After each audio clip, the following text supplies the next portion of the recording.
how the Trump-Zelensky meeting should have gone. Mr. Reagan. That How was the yours. Trump-Zelensky We thought that meeting baggie belonged to should have Hunter. gone. You know, I think the Secret Service probably still has it somewhere. I have been stealing the money. I'm sorry, what's that now? I must to speak honestly. I steal many of USA dollars to Ukraine, millions, some dollars for some oligarchs also, some for American bureaucrats also. Well, we know that, but why are you telling me this? Because, Mr. Trump, if you end war, we cannot steal any more money. We must continue war. No, the war must end. Your people are dying, Zelensky. They're dying. But I want to steal more money. What do you want? Fellatio, I can do it. No, I don't want fellatio. No. Are you sure? I did for Biden. Okay, that is what we call oversharing. Look, there's nothing you have that I want. You're not going to convince me to keep this war going. You don't have the cards. I not play cards. No, I know you're not literally playing cards. It's a metaphor. It's like I'm playing 4D chess and you're playing checkers. No, I not play checkers. There is no checkerboard, you see. Okay, let's try this. I am in the driver's seat, okay? Do you understand that expression? No, but we are not in car. No, you're right. You're right. We're not in a car. That's true. Listen, Mr. Trump, I am actor/comedian. I crave attention. Since start of war, I get worshipped by presidents. I'm worshipped by Hollywood. If war ends, no more attention, no more worship. With all due respect, Mr. Trump, this war must last forever. I tell you what, if you agree to end this war, we will do a remake of Friends, and you can play Ukrainian Chandler Bing. How does that sound? Oh, I love the Friends. This is favorite show of me. I am such a Monica. Fantastic. Okay, so let's sign the thing, and then I'll go show you the room where Bill Clinton and Monica Lewinsky did it. Oh, yes, this is funny because I just say I'm such a Monica. Maybe we will go in a room and you can be Bill Clinton and I will be Monica. Yes? You know what? Forget the room. Let's just sign the document. Does anyone have a pen? Phil? Where's Phil? I need a pen. Somebody give me a damn pen. That was so good. Oh, so good. So good. So good. Money. So good. Oh, that was really good. That might be my favorite one that Mr. Reagan's ever done. That one was really good. Good evening, everybody. Welcome to the Ball Rocket. I'm your host, Joe Neerman, aka Good Lawgic. There's a lot of different little stories. Going on in the world tonight. One of the things I have to take care of that I feel guilty about was the other night I said if we hit our goal, I was gonna take care. I was gonna rebrand the whole chat music thing. And I actually had a video in mind, and I meant to share it because we did hit our goal. So what I'm going to do now is I need to just get this out of the way. And it's really early for me to do it. It's really early. Let me break in. Let me break in a little bit because some folks might not have ever seen the show before. You know, every 2 months or so, YouTube sends 4 new people here, so they're gonna think what the hell is this show? If I just start with chat music, they'll be like, what the hell is that? What is happening here? If I just start with that. So I'm going to get it out early. But we got to do a little bit of analysis about things going on in the world first. Otherwise, folks are going to be like, I don't know what's happening here. I don't know what I'm watching here. So the first thing I want to cover with you all is tariffs, which are supposed to be starting, I don't know, another hour and 18 minutes. We will be tariffing Mexico and Canada. Canada's not taking it well. No.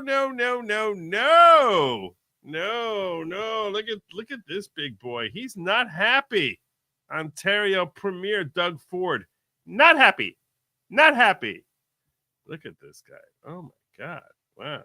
That's a Stay Puft Marshmallow Man here.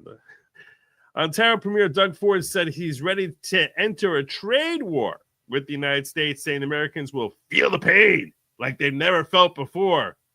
To which I comment, I had a comment on that. What was my comment on that? Only way that guy has the ability to hurt Americans is if he shoots a selfie vid in skinny jeans. Because that would cause pain. But Let's hear his threats. What's coming? What's coming down the pike? We are the largest purchaser of alcohol in the world. We buy over 3,600 products from 35 states. I talked And I eat half of them. to the governor of Kentucky and Mitch McConnell. Don't touch our bourbon. I'm going after absolutely everything. And I don't want to. We keep the lights on to 1.5 million homes in manufacturing in New York, in Michigan, and in Minnesota. If he wants to destroy our economy and our families, It's not destroy your economy. He's getting you with a tariff. It's a tariff. I will shut down the electricity going down to the U.S. And I'm telling you, He's going to shut down. That's what you're going to really? You're going to shut. All right. This is getting good. This is getting good. No more electricity. No soup for you. He's going to shut down the electricity. Wow. My God, I don't believe him for a second. will do it. It's unfortunate. I would rather ship you more electricity, ship you more critical minerals. I want to ship you more energy, more potash to keep your farmers going, and uranium that you use for your nuclear power. It comes through from Saskatchewan over to Ontario, and it's going to be a massive, massive problem. I'm telling you, we love. Just fix the border. It's not that hard. Fix the border. Fix it. Love the Canadians love Americans. I love the U.S. Everyone does. And not one American friend. When I lived there for 20 years, I've talked to all of them. Hardcore Republicans are saying this is the biggest mistake President Trump has done, and we're dead against it. Hardcore Republicans. Neocons. Neocons. The ones who don't care about populists. Yeah, sure. Hardcore Republicans. Too. And I've yet to find one that supports him. No, well, whoa. Over here. I'm right here. I support him. I do. I support him. You know what? So if I'm hearing you correctly, you are ready, sir, to go to war, to go to a trade war with the United States, with the Trump administration. It's the last thing we want to do. It's one person that's coming to attack us economically. Your closest friend, your treasured ally that will stand shoulder to shoulder with you in every situation you faced.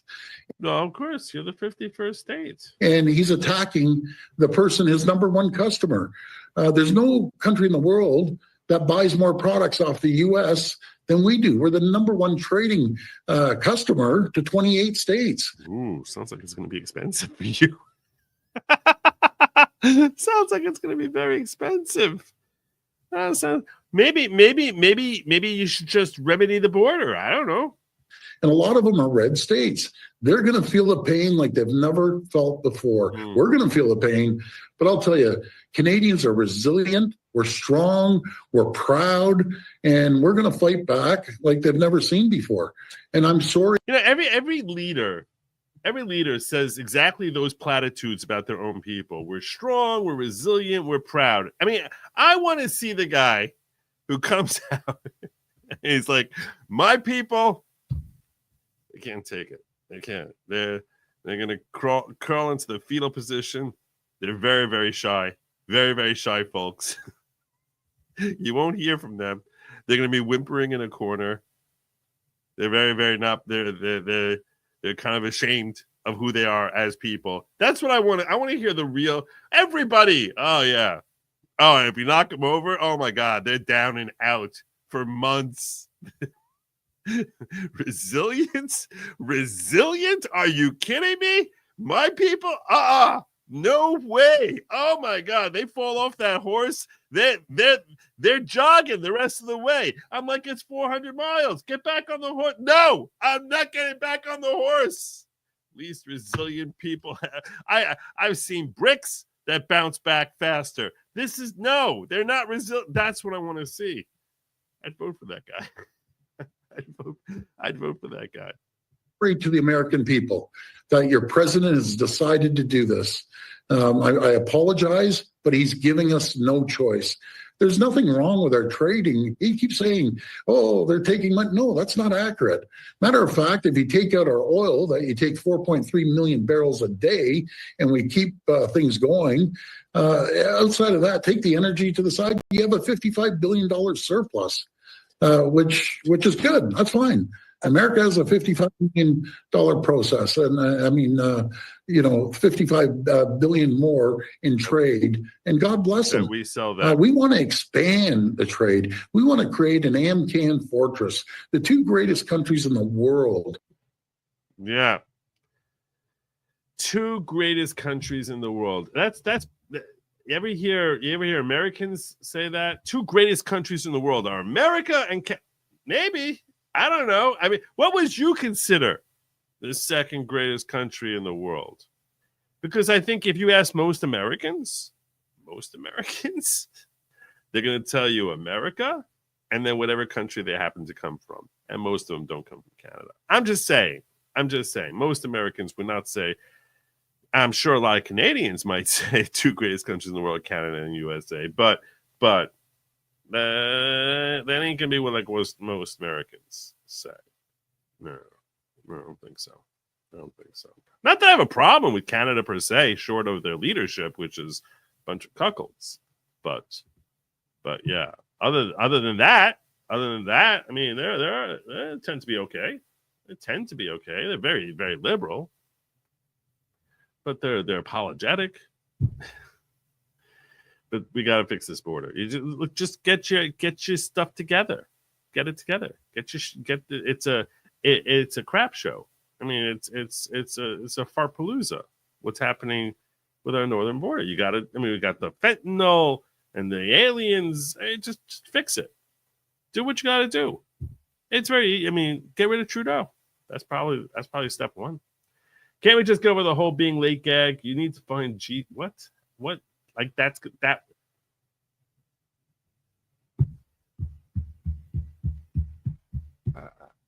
I don't even understand how those two are related to each other. But he's a member for 11 months. We're just like 1 month away from a year. It's very exciting. Lesko. Can you believe it's? I know you 11 months now. That's crazy. Richard, thank you, my brother. I'm so sick of Europe. Apparently, the UK already got a mineral guarantee and didn't tell us backstabbers. The mineral guarantee they got is not really a guarantee. It was just an agreement that they're going to try and help Ukraine manifest their own minerals, but not that UK is getting a piece of it. I saw that deal. They didn't really get it because some folks were saying, what was Zelensky double dealing the same goods and he's giving it to UK and he's giving it to he was going to supposedly be giving it to us until Zelensky blew that entire thing up. And I know that ultimately, I saw what's his face with Stitch. It's not the Lilo person. It's Sitch and Adam. I saw Sitch send out a thing saying, Zelensky was going to sign that deal. The only reason the deal didn't sign is because of Trump. It's like, yeah, you know what? Because he was being a whiny bitch. And there was no way that Trump would be able to actually negotiate with Putin, given the insane terms that Zelensky was using. So it's not really a point. All of a sudden, he came in here and he starts talking security guarantees. And yeah, he uses the term security guarantees. The way he uses the term is pretty much saying, cover me as if I'm in NATO. So I'll be in NATO and everything but name only. And it's like, no, F that. That's off the table. There's no way we can do that. Can't do that. That's a non-starter, which means he's not negotiating in good faith. He's negotiating in bad faith because he's Vladimir Zelensky. And I don't think he wants this war to end.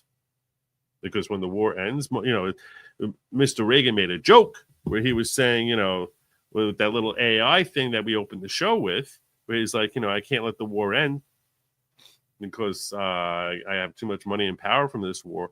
But the reason the joke lands is because that's what it comes across as. But I'm going to come back. I'm going to circle back to the whole Ukraine thing in a bit. I'm such a Monica. I'm done. That was great. Such a great sketch. Hey, KMX, you've been tariffed. You've been tariffed. Is Doug Ford Chris Christie's brother? Apparently, his real brother is Tom Ford or someone or Rob Ford, not Tom Ford. Rob Ford, who is is also a politician. They both suck. They both suck. Guess I should stock up. Hurry. Fast. Like now. Like right now. Go now. You can use me on the phone, now. Because tariffs are coming in like an hour. CD117. The monkey is back as a YouTube member. Welcome to the following, which is not at all a cult type of cult. It's true. It's not. It's just a gathering of like-minded individuals who are seeking personal growth through stronger community, unity, learning, and teaching. So, yeah, it's not it's not at all welcome. Canada will be easy with all their men in Ukraine. That's a good point. And we have to Proverbs with Eskimos again.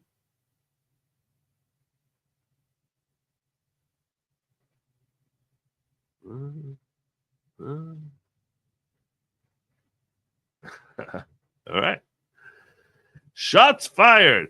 You have to admit those. That's why the rationale is insane. Why is he saying what he is saying sounds like a dream? The leech is removing itself. You have to admit, though, so why the rationale is insane. Why he's saying it sounds like a dream. The leech is removing itself.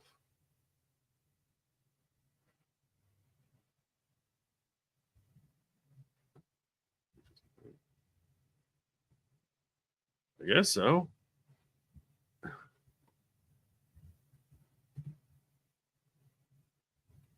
I don't even know what this means.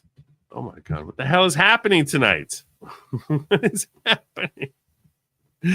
What is happening? Today, a bill which went through the House, designed to keep men out of women's sports, hit the Senate. And in the Senate, because of the filibuster thing, that, which is a healthy thing, I'm not going to kid you, but because of the filibuster, it died.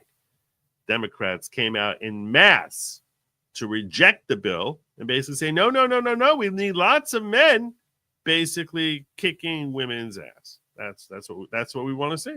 That's what we need. We need more of that. A lot more of that. Maybe it's got something to do with that, or so, I'm not even sure. But yeah, that's what Democrats need to see. That's what they need a lot more of.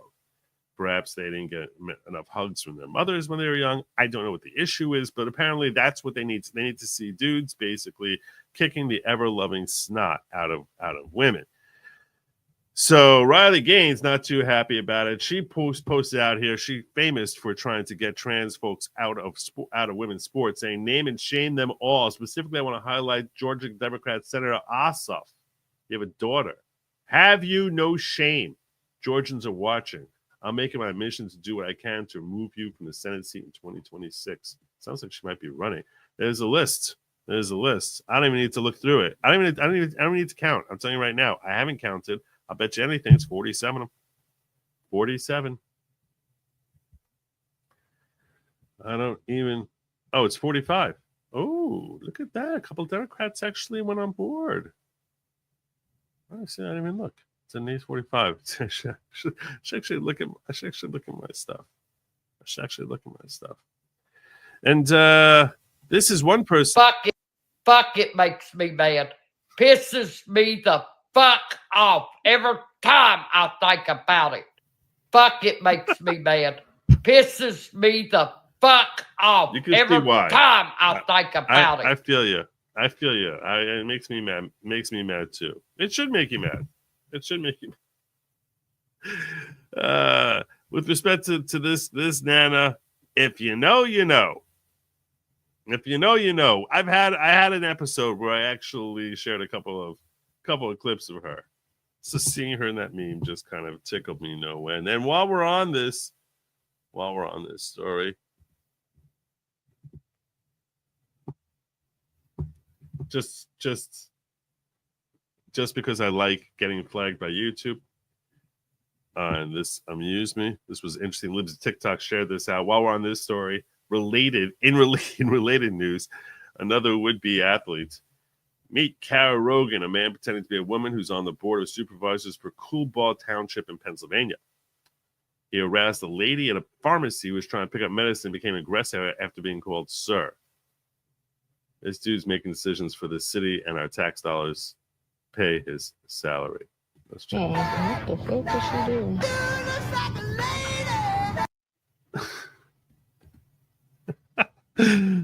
I don't Oh, what the fuck is she doing? know that one.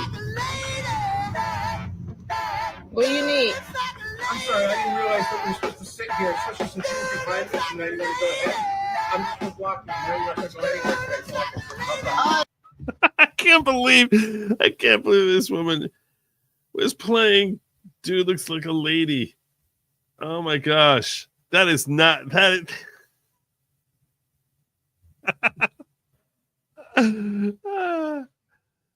Nobody's answering, so how is this my fault? It says till 2 o'clock. Maybe if you blow your goddamn window down, you hear it. Okay, so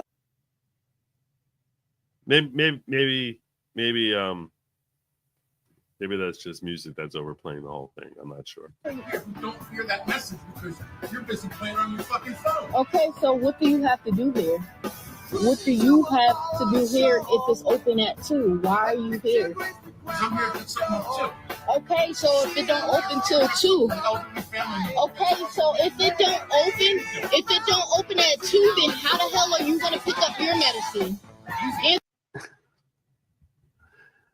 Oh my god. Oh my god. You can see it's coming to a head. You can see it's coming to a head. So someone here is the tensions are mounting. Answer me that. Easy. I'm ready to turn that thing. How are you gonna get it? Okay, can you get the fuck off my car? Thank you, sir. Actually, Yeah, thank you, sir. Like I said, sir? Oh really, sir? thank you. Sir? You want to keep saying sir, bitch? Oh, yeah, you didn't play into his whole fantasy where everyone thinks that he's a lady. Oh, you didn't play into it. That's a cardinal sin right there. That's a cardinal sin right there. Now, frankly, I don't have much sympathy for either of these folks, as you're about to see why. You want to keep saying sir, bitch? Piece of shit. Piece of fucking shit. You want to keep saying sir? Are you a Trump voter? What are you gonna do? What the hell is that? Are you a Trump voter?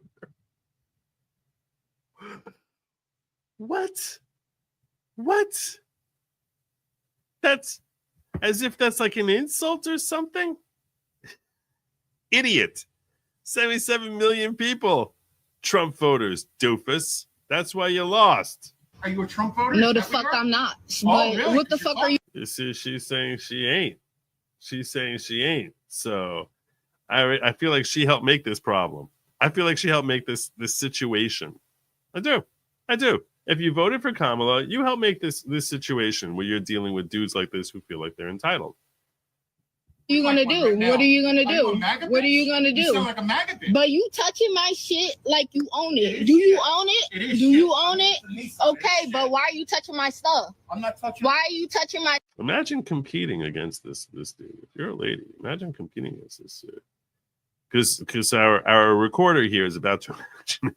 Stuff. I'm not touching anything. Clearly, Why you are was you just. talking? I have you on camera. I have you. Oh, here we go. Bro, I'm not even playing. I'm not playing. Get the fuck in the car. I am not playing with you, Oh, you're not playing. What are you gonna do? bro. Oh, yeah. Bro, Now that I ran away and hid by my car door, what are you gonna do? get the fuck in your car. I'm not fucking playing with you. I think he's racist. That's just my take. I think he's just racist. Who knows? Anyway, I wanted to work that in at some point. I figured after the trans story and the issue with the Democrats basically saying like, no, we need to have dudes kicking women's ass. That's kind of where I assume. I kind of figured that was a good place to slot that on in there. On this side, not to expand their civic factory in Mexico. but open a new one in Indiana instead. Winning. There you go. There you go. It's not really about how the country's reacting. It's how manufacturers are handling it. I revert to not fixing Apple's auto-corrected errors. The gibberish will resume. Okay, so it was gibberish. It's not on me. I was like, maybe it's on me. Maybe it's on me. Like, maybe I'm just like dense and I'm not getting it. I'm like, it's not on me. It's not on me. Okay, fine. What happens to the woodshop teacher in Canada? I don't know. How much shop would a woodshop teacher shop? Yeah, that was weak. I could do better. I'll do better. I promise. I promise. Speaking of doing better, I do owe you this from the other night. So we're going to jump on in with this now. And I'm going to pay my debt from the other night. I promised the other night when we set our goal. Tonight's goal is 15 yellows or higher on YouTube. That $10 or more super chats within the 2 hours that we hit. That will get. I'm going to be gifting out 5 free memberships to the following.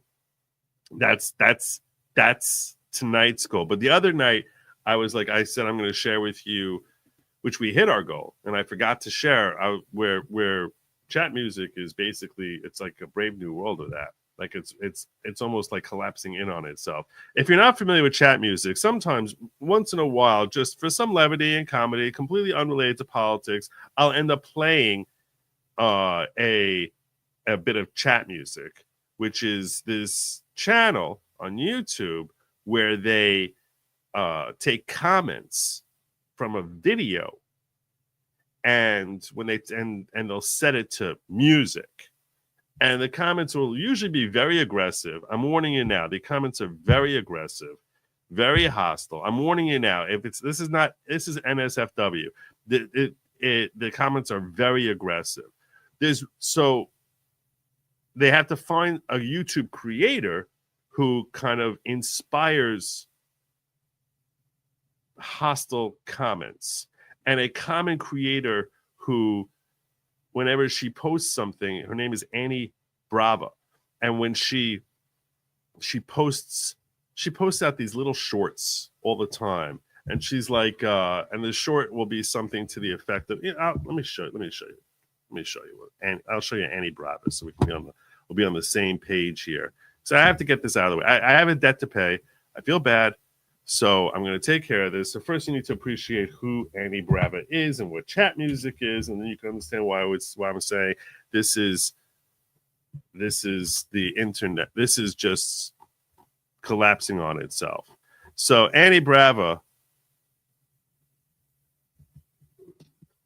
is this woman here. Illustrate something. What rhymes with?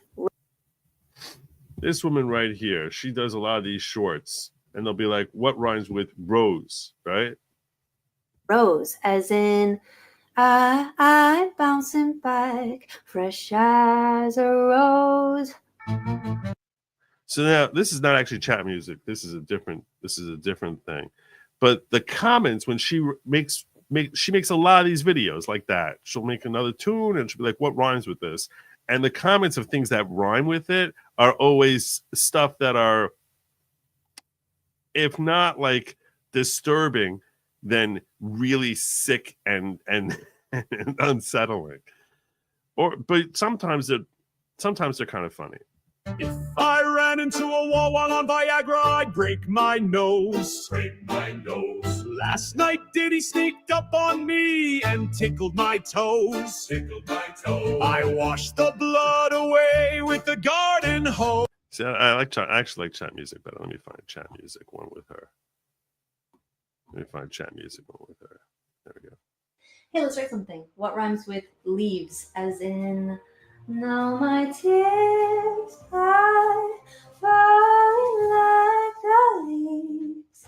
My grandpa saw chocolate-flavored people and golden beads. Our tower is an airport. You just have to believe. Visit this tower, the pilot as he flies over Queens. Okay, so there's a lot of 9/11 humor in there. Anyway, so what's actually, I can't tell you how many times she's been featured in chat music. This woman, Annie Brava. and she seemed completely ignorant about what had been happening to her videos. And she must have been wondering why the comments were invariably something very, very disturbing. And very, very disturbing. And then we have this moment of greatness, which I was like, this is very cool. I'm reacting to the chat music AI version of my What Rhymes with Even challenge. So for those of you who know what I'm talking about and just want to see the video, you can skip to the reaction with a timestamp below. For those of you who just happened upon this video quite innocently, I have a few disclaimers. First of all, what I'm reacting to is basically a compilation of the most offensive rhymes you could ever imagine, arranged creatively by chat music and then sung by AI. So it's highly offensive. It's very adult. So if you are a child or someone who doesn't like offensive things or dark humor, or my mom, please do not watch this video. Secondly, I have seen it once before, but since then I've tried to avoid watching it so that I can give you a more honest reaction. So I'll try to do the best I can. All right, let's dive in.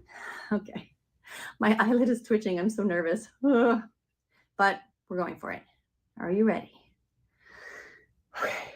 Hey, let's write something. Oh, what Ani. rhymes with Hello. even, as in, I don't get mad, I get even. I touched my grandma in semen. Bro! They come out of the gate strong. Not okay. They come out of the gate strong. Oh, is that his actual profile photo? He's like, that's ballsy. I mean, to post it, just like the spelling. No, I don't like it. No, I can't use that.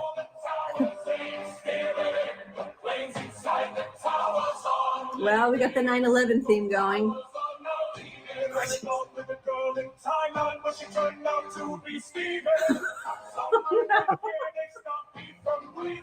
No, these are not okay.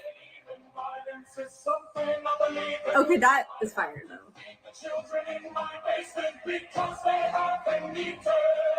Feed the kids. Guy, oh my, bro. No.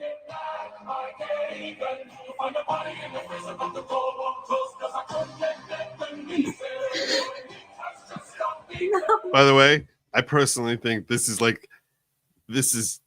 just genius humor here. Man, I get even. You'll find the body in the freezer, but the door closed because I couldn't get the knees in. Oh my god, that is, to me, I think that's genius. No.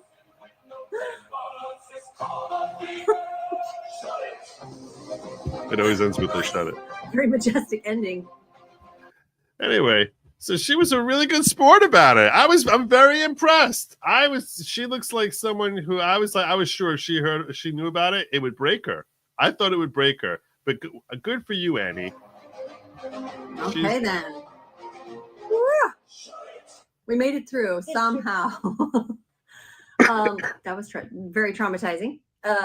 Very, very disturbing. Obviously, I don't condone any of those topics, but in a twisted way, still very creative, I would say. So that's why I made these rhyme challenges, is for people to be creative, and everyone has different ways to be creative. So I applaud that. Yeah. There you go.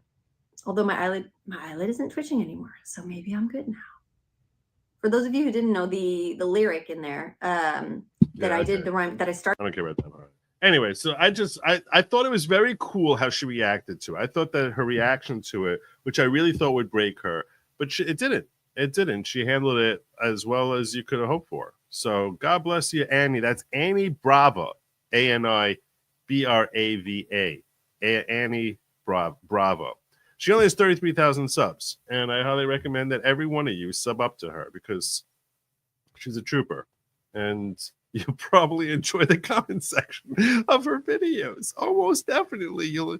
Good chance you'll enjoy the comment section. And who knows? You might end up in chat. You might end up in chat music. The Minute of Dark rated my stream over in over in Rumble in the ghetto, Denise Sand says someone forgot to tell Zelensky that the Oscars were on Sunday, not Friday, so he wasted his entire performance and he won't get his award. So sad. So sad. Indeed. It is very sad. Obviously a black woman in the car. Yeah, probably. Let's war game the possibility of USA leaving NATO and making a deal with Russia for mineral resources and other resources and geopolitical deals. What would that do?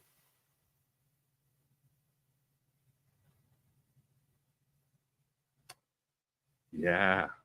We'll talk about it. We'll get there. I'm almost there getting at that. One of the issues was I'm actually really close to working my way there. But in fact, let's start getting into it with this story, okay? And I'm only pulling this up because I saw someone ask this question before the show started, and I think this is an interesting legal question. In fact, we're going to be talking a lot about the legal elements behind the whole situation with Ukraine. So this report, here's Jim Crow. That's not his first name. It's Crow, though. His last name is Crow. Maybe it's John Crow. Maybe his kid is Jim Crow. I don't know. He's a Democrat, so maybe his parents meant to name him Jim Crow. But he's a representative in the House, and he made an appearance. Alex, the Trump. He made an appearance on MSNBC, and he's very excited about what he's doing for America. This member of the House. Administration's policies are changing not by the day, but by the hour. And I think that's a reflection of the fact that they have no policy. There's no doctrine. There's no policy. They'll put out a tweet. Oh, no, there is a policy. There's very clearly a policy. You just never listen. And they'll pull it back an hour or two later. The problem with that is that none of this is funny. None of this is comical because it has really real consequences to our partnership, to our allies. I am here in Munich because I refuse to let Donald Trump and J.D. Vance and Secretary Hegseth and others be the voice of America. He's in Munich because he refuses to let Trump be the voice of America? Really?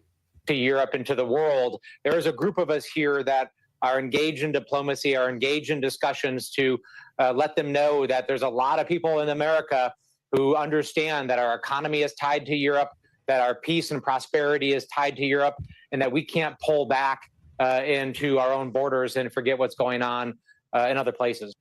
Alex, the Trump administration. Wow.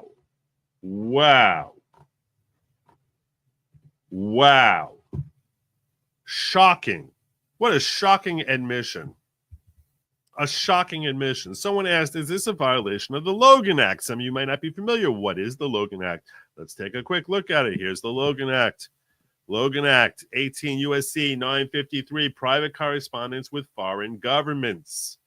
Any citizen, that includes members of the House of the United States. Yeah, that would definitely include members of the House, whoever he may be.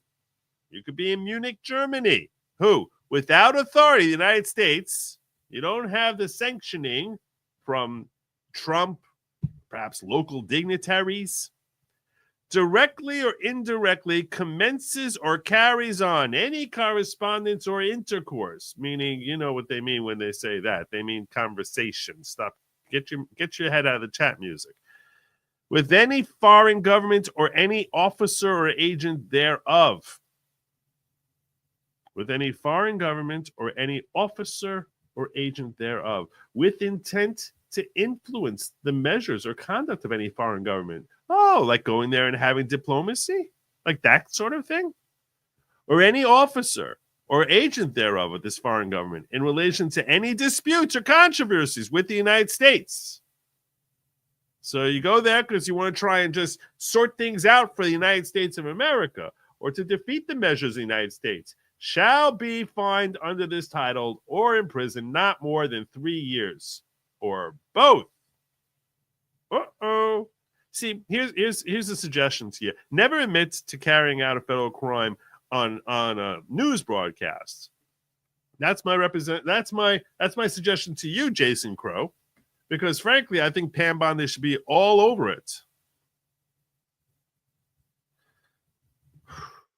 So, and here's the exception, which doesn't apply. This is someone who's seeking asylum or something of that nature. That's a different thing. but that's certainly not what this is dealing with here. Frankly, to me, this seems like a very, very blatant violation of the Logan Act. I struggle to see, unless he got approval from someone who has authority to give him that approval, perhaps some ambassador to the EU or Germany, maybe gave him the authority to go in there, which seems doubtful, but possible, I guess. I cannot imagine that Donald Trump said, "Oh, sure, Jason, you just go out there to Munich and you just start telling everyone how wrong I am. That's what I want you to do." I have a difficult time believing that anyone gave him clearance. He assumes because he's a member of the House, the Logan Act doesn't apply to him. We saw that it was being threatened against General Michael Flynn when he started talking to Russia. What they claimed, what Comey claimed, was too early. Talking to them too early was some sort of problem. If they were threatening him with the Logan Act. To me, this is a blatant violation. Frankly, I think he would struggle to defend it. They have to basically verify that he was telling the truth on that interview. But I don't think this would require a great deal of investigation. I think it would take them 3 phone calls to verify that what he said there is something he actually did. Probably would admit to it. He's like, "Who'd you talk to? What'd you say to them?" "Oh, okay. We're charging you." And they should. Will Pam Bondi do it? So, because they're trying to show their displeasure with Donald Trump. Speaking of Pam Bondi, before we get completely into Ukraine, which we are about to get completely into, but before we get there, I do want to share with you. This that's important.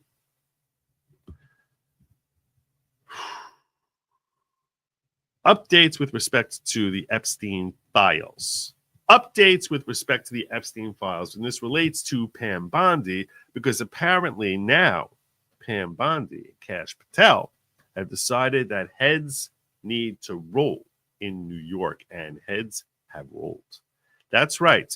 Those personnel from New York, you got the DOJ, the FBI, that heads are starting to roll, and you're going to recognize some of the names that we see here. Not the first name as far as heads that's rolling, but you'll recognize some of them. This is fresh off the presses.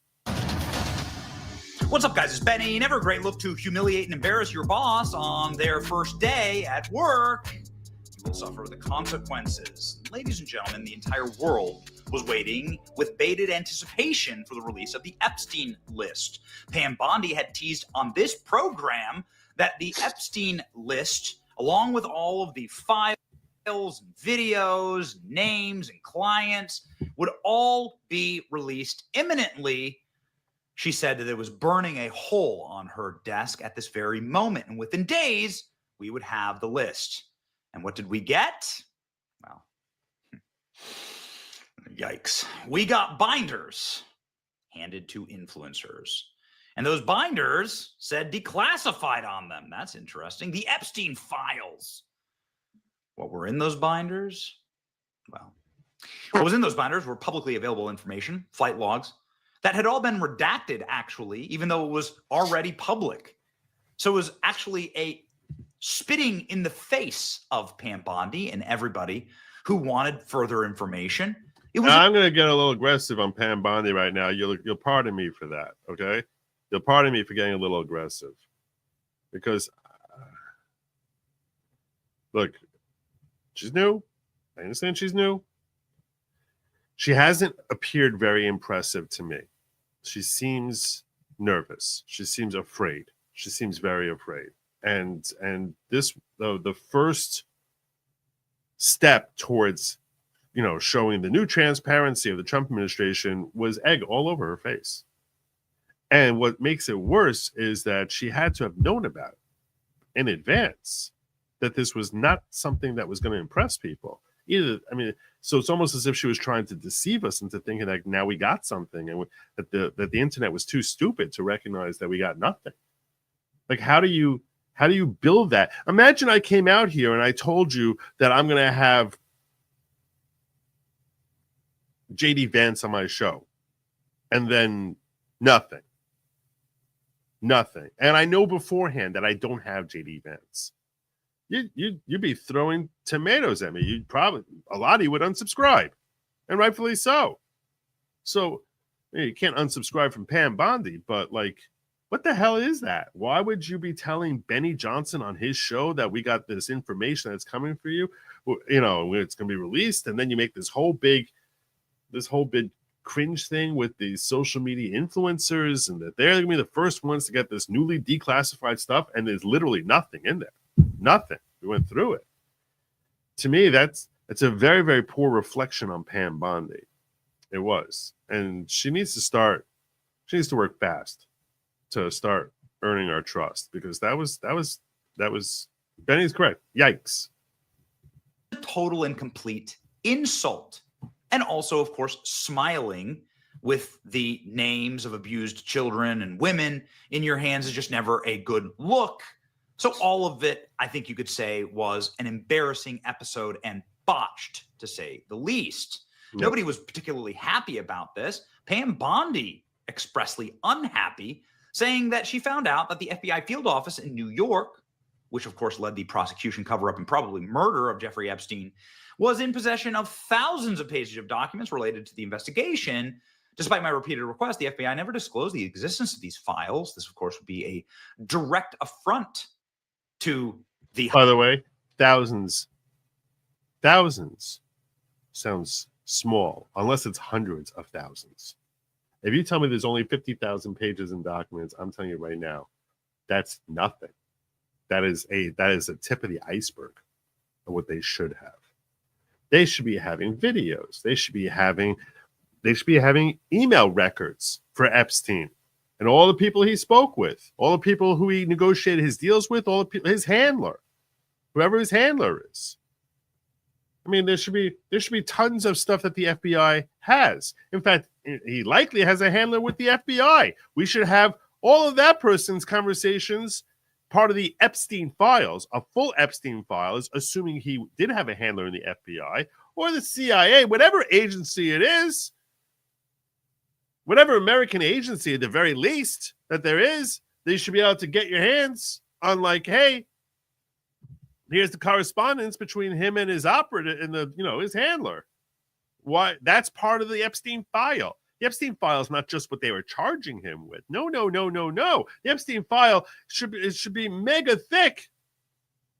Because if he is an operative, if he's working for someone, if he's actually being, employed by the CIA, by the FBI, they had to have conversations about how they're going to set up this whole thing. I'm sure he had to get approval and clearance when he goes and buys planes, buys an island.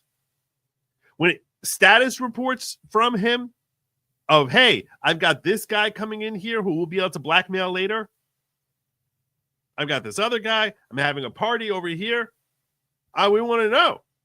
That's what we want to know, because someone is approving this. Someone in the FBI is approving this. So when you talk, the legal file alone should be hundreds of thousands of pages.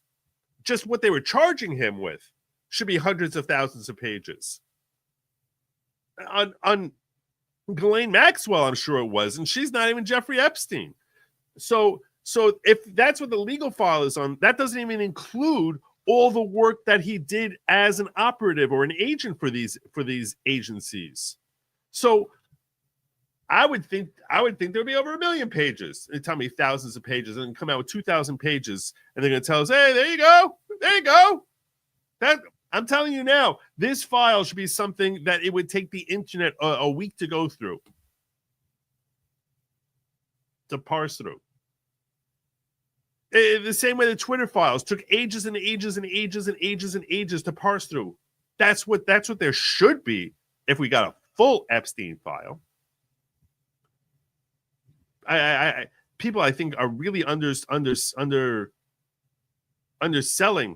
how big this file should be. It should be immense, because it's not just an operation that's going on for 6 months. This is an operation which was going on for well over a decade, maybe close to 2 decades.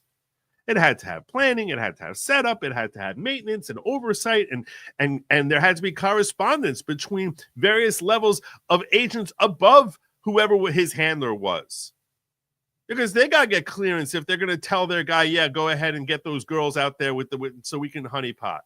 That's what I really want to know. I want to know who signed off on this garbage. I want to know who had the audacity to basically say, oh, we're totally fine with this monster going out there and destroying the lives of hundreds of young girls. Because someone had to. Somebody had to.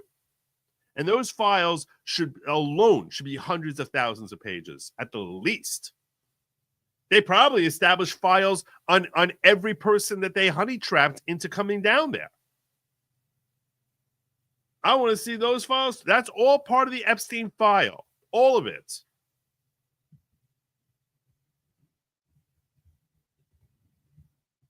Highest law enforcement official in the land. How could the FBI behave like this? Of course, this is the absolute. I want to give my kudos to Benny Johnson. He does a great job on this report. So I am going to be running his back on this, but I'm going to be adding a lot of content, as you see. Evidence of the deep state in existence. They don't care who's elected. They're going to do what they want to do, and they're going to keep secrets from you, me, Pam Bondi, Kash Patel. Doesn't really matter. And Kash Patel came in over the top saying he's pissed about all of this. The FBI is entering a new era, one that will be defined by integrity, accountability, and unwavering pursuit of justice. There will be no cover-ups, missing documents, or stone left unturned. Anybody from the prior or current bureau who undermines this will be swiftly pursued. Well, ladies and gentlemen, Pam Bondi. We'll just pause. Let's just a few. This will be swift. If there are gaps, we'll find them. If records have been hidden, we'll uncover them, and we'll bring everyone we find to the DOJ to be fully assessed and transparently disseminated to the American people as it should be. The oath we take to the Constitution and my leadership, that promise will be upheld without compromise. I'll tell you, I trust Kash. I still trust Kash completely. This, to me, this hasn't impacted the way I look at Kash. But, yeah. Pursued. Well, ladies and gentlemen, Pam Bondi teasing just a few hours ago that the people who staged this cover-up and embarrassed the administration on a national level and defied her won't be working for us anymore. And ladies and gentlemen, the man in charge of the FBI field office in New York, James Dennehy, has been forced to resign, breaking immediately following the accusations from the Department of Justice in regards to his office hiding thousands of Epstein documents. This broke 5 hours ago, so. James Dennehy is a vicious, psychotic, anti-Trump activist who promised his agency that he was going to fight Trump.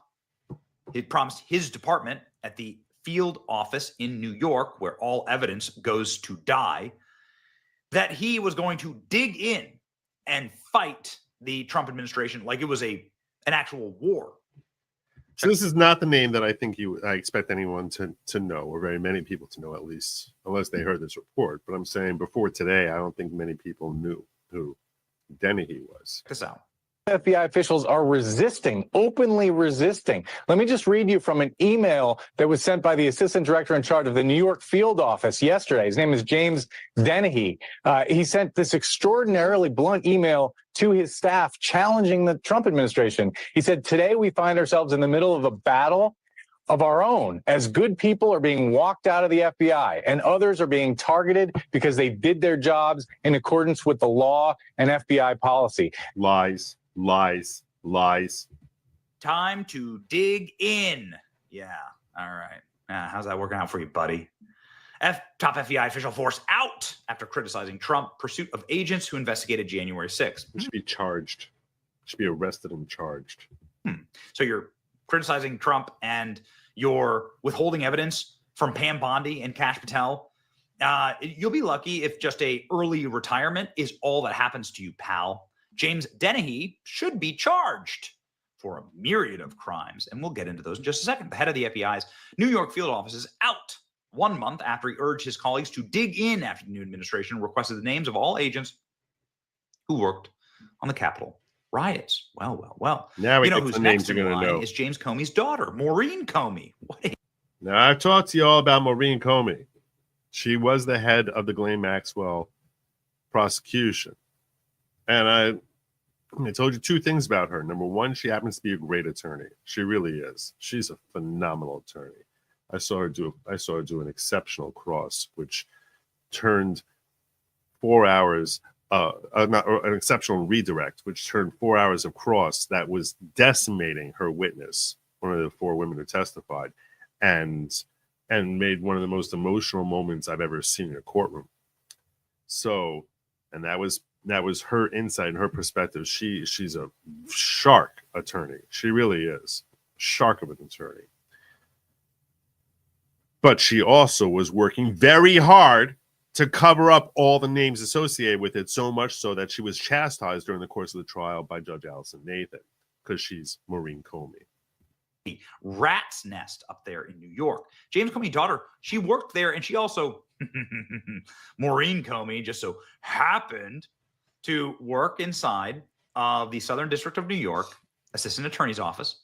This is, of course, the office that handled, well, the Epstein trial, Ghislaine Maxwell trial, the Diddy trial. Oh, she just a happenstance. James Comey's daughter happens to work on all of those cases. And it looks like James Comey literally in drag here. This is more. She does. She does. Maureen Comey worked and handled all of these cases and probably made sure that all of the evidence was destroyed. But now it is. I would imagine that she probably got rid of a lot of it. That's why I think most of it's not going to be the DOJ. If anything, it's going to be the FBI. Is the head of the FBI field office in New York, James Dennehy, whose career is destroyed. He's been held accountable for withholding the Epstein files. He's been forced to resign, famously sent out an email urging everyone to dig in. Ladies and gentlemen, this individual, of course, was somebody who was widely reported to be in possession of not just papers, but we've all seen the photos and videos of Epstein's house in Manhattan that was raided. It was a $50 million mansion. It was where a series of major crimes were committed. World leaders, we all saw them going in and out through the doors. Bill Gates, Ehud Barak, the Prime Minister of Israel, right? And a ton of others. There were terabytes of information, hard drives, cell phones, CDs, a box marked evidence, not by the FBI, by Epstein himself. Marker written on it saying he wrote evidence. Evidence.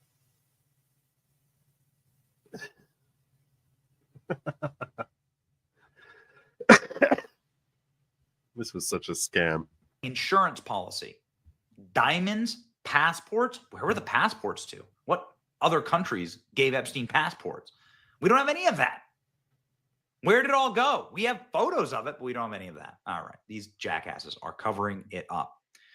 Jesse Waters reporting. And that's what I'm saying. Like a large part of Pam Bondi's legacy, I don't know if she realizes, is going to be tied into how much of this they actually end up presenting to the public.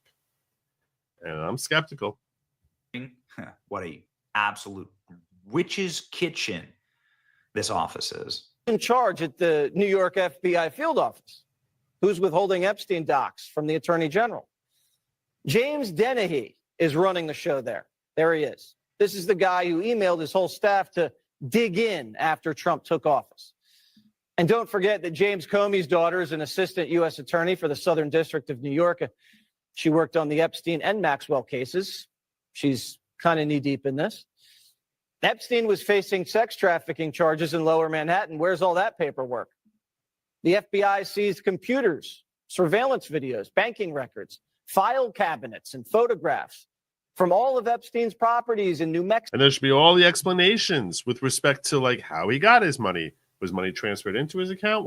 Did he blackmail it out of people? Did he get to hold that money? What happened to the money after he died? Where is it? What happened to it? Was that held up? Here's the other thing, by the way, on that. I haven't looked into this, but I just had this thought just now. And that is, if he got his money via illegal means, in theory, it can be disgorged from him by the government.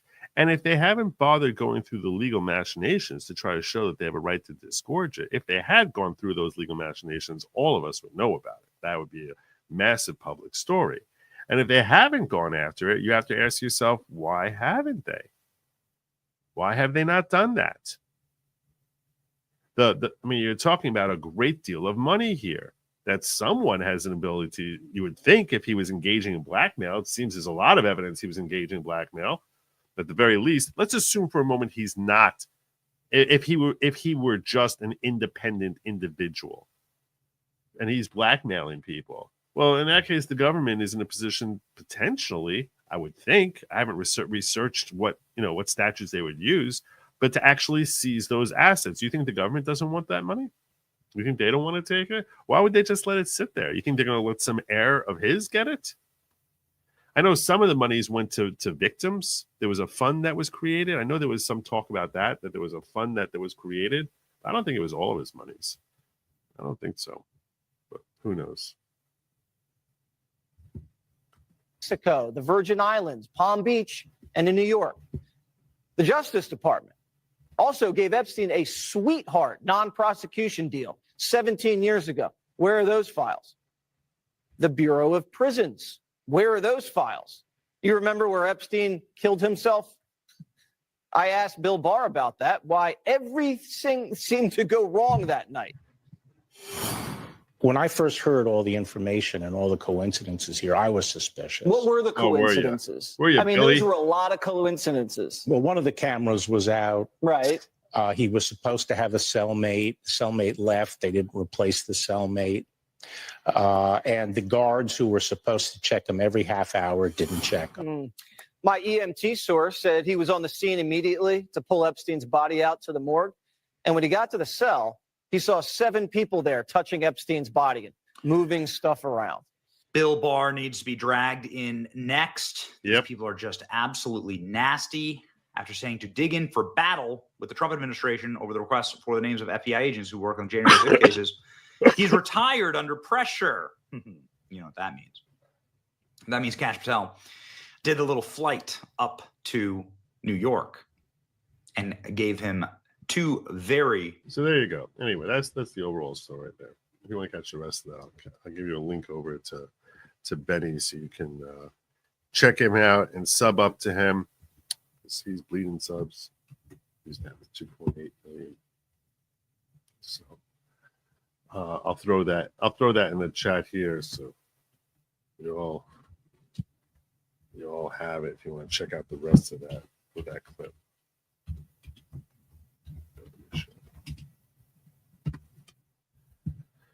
I think that should work for both of you the way I did that there.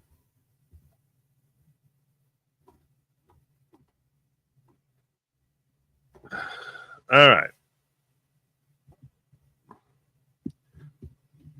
But I know a lot of you have questions about what's going on with Zelensky and everything that's happening today. There was a lot of developments, and there's more coming tomorrow. First and foremost, tomorrow, Donald John Trump will be having his first State of the Union address for the current administration. Obviously, he had several when he was president 45, but this is his first one as president 47. It's going to be tomorrow at 9 p.m. Eastern. I will be starting early. Don't worry, I will be on time. I'll be on time. I will be starting early, and we'll be doing a live watch of that, God willing. That will be tomorrow at 9 p.m. Eastern. I might start a few minutes earlier than that. He said there's big stuff coming. Big stuff coming. Big stuff coming. Big stuff coming. Let's be specific here. Where are you? No. Big stuff coming tomorrow. That's what everyone thinks. Everyone thinks there's big stuff coming. So, what does that mean? How does that translate? What are we going to see tomorrow? What are we going to see? Yeah, I'm going to click here.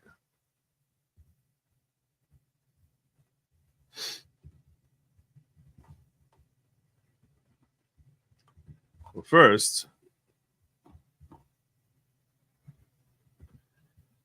earlier today, Nick Sordo was reporting Breaking: President Trump has halted all weapon sales to Ukraine and is considering freezing weapon shipments from U.S. stockpiles, per the Wall Street Journal. The U.S. will also no longer finance weapon purchases for Ukraine. If Zelensky wants an endless war, he'll have to pay for it himself. We are out. That was one of the first. That was one of the first reports that came out. It was one of the first. And then we had this. Donald Trump sent out, Europe has spent more money buying Russian oil and gas than they have spent on defending Ukraine by far. By far. That's right. These big talking EU alliance leaders have spent more money, a lot more money, in Russia since the start of the war than they've sent to Ukraine. As shared out, that's not the one. Gosh, I had so many of these.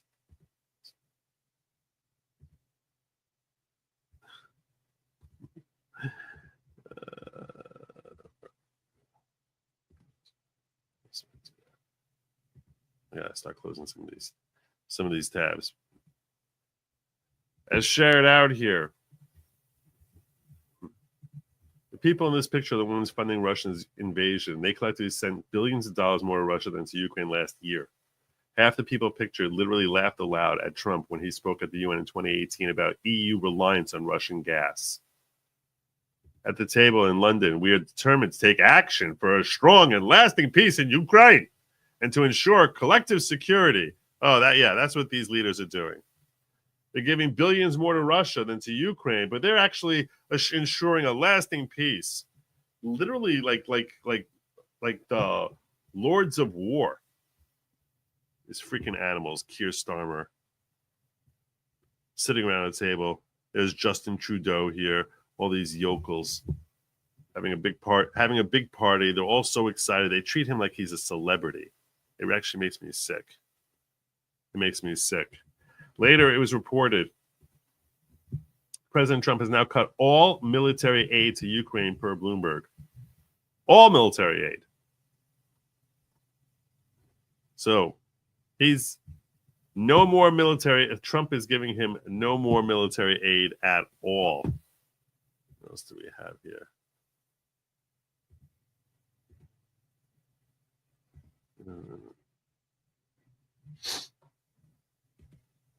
Now, Europeans feel about this.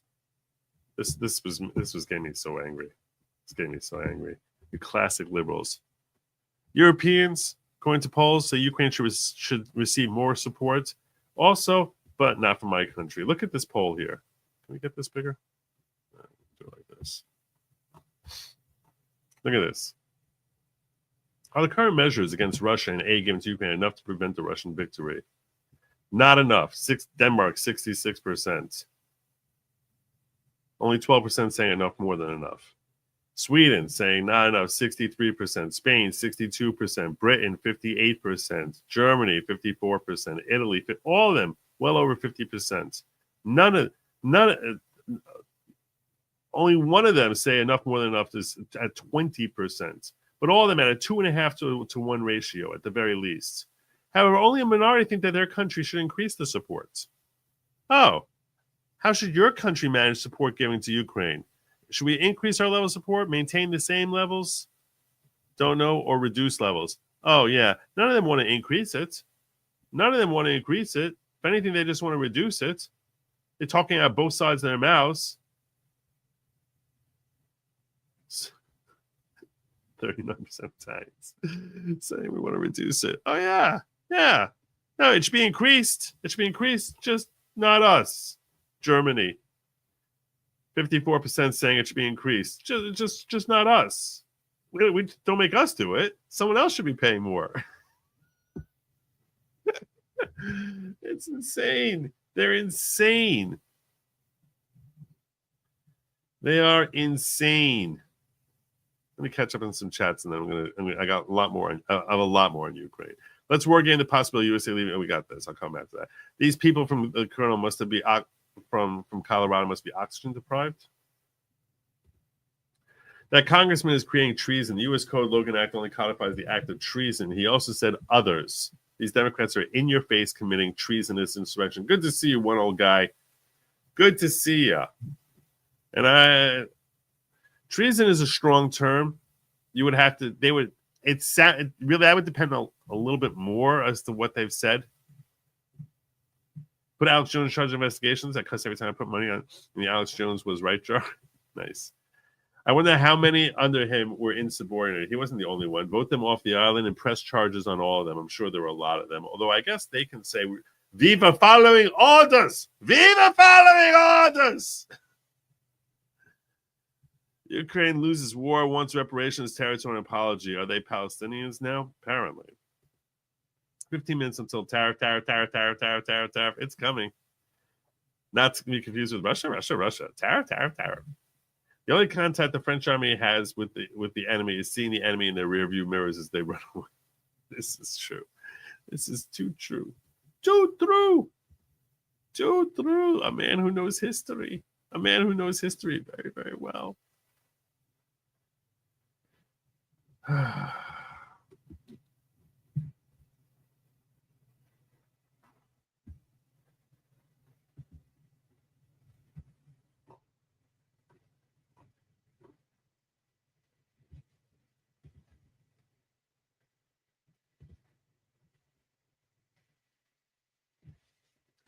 But I have a lot more to let you know about Zelensky. There's more to know about Zelensky.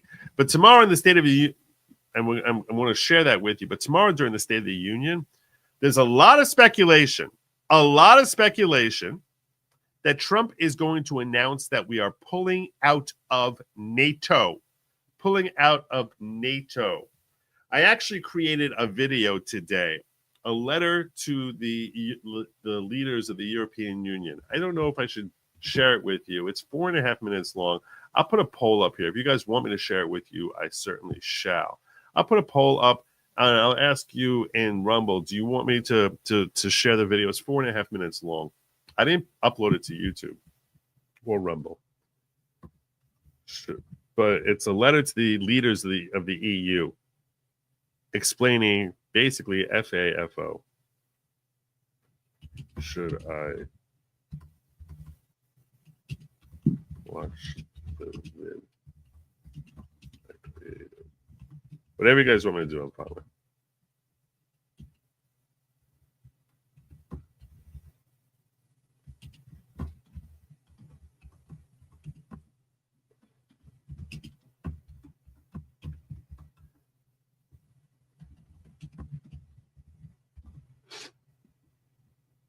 Let me check out what they're saying over in Rumble. They're not saying anything. Listen, do you want me to share it? Give me a yes or no. You tell me.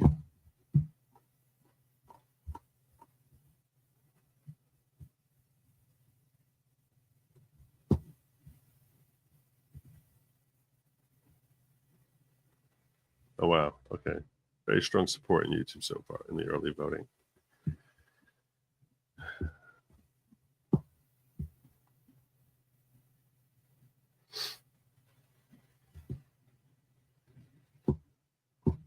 In case you think that Donald Trump is the first person to get into a fight with Zelensky, or even the first American to get into a fight with Zelensky, or even the first American elected individual to get into a fight with Zelensky, or even the first American president to get into a fight with Zelensky,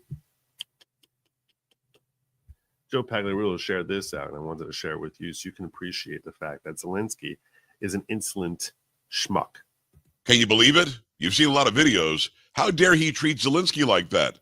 Oh, I'm not talking about what happened on Friday. I'm talking about in 2022 when the last guy had a dust up with Zelensky. Oh, you didn't hear about that one?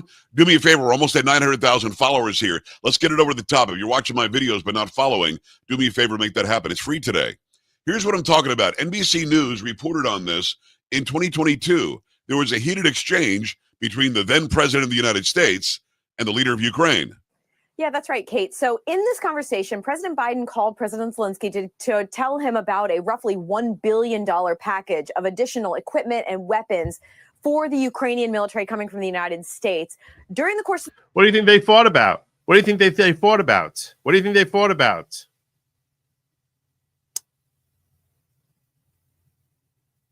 Check this out. The call, President Zelensky continued, according to a number of officials who we spoke with who are familiar with the call, President Zelensky continued to talk about the additional equipment and weapons and support that he and his military needed. According to these officials, they said that President Biden finally just got frustrated and lost his temper and told President Zelensky, look, you could be a little bit more grateful. Oh! Oh my God. You could be a little bit more grateful. Oh, look at that.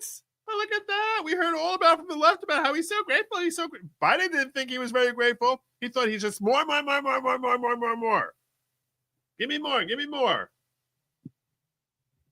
The reason that this story is interesting to us and is something that It's really interesting now, considering that Trump had the exact same complaint about him. we are reporting on and officials are speaking to us about is because it shows that all these months ago, President Biden already realized that there was going to be a point where the American people, members of Congress, where people would start potentially pushing back on all these billions and billions of dollars of aid and equipment that the U.S. has been providing to Ukraine.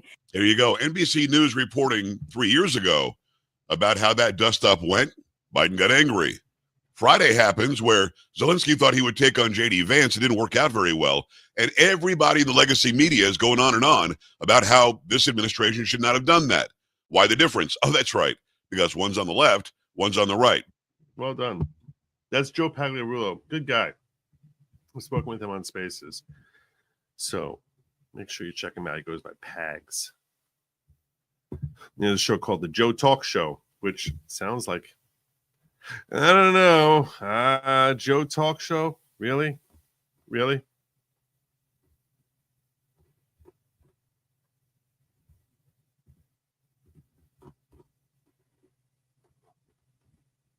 So, and in case you don't, let's hear more from Zelensky. Hear more from Zelensky because he's doing the exact same crap over and over again. This is what this guy wants.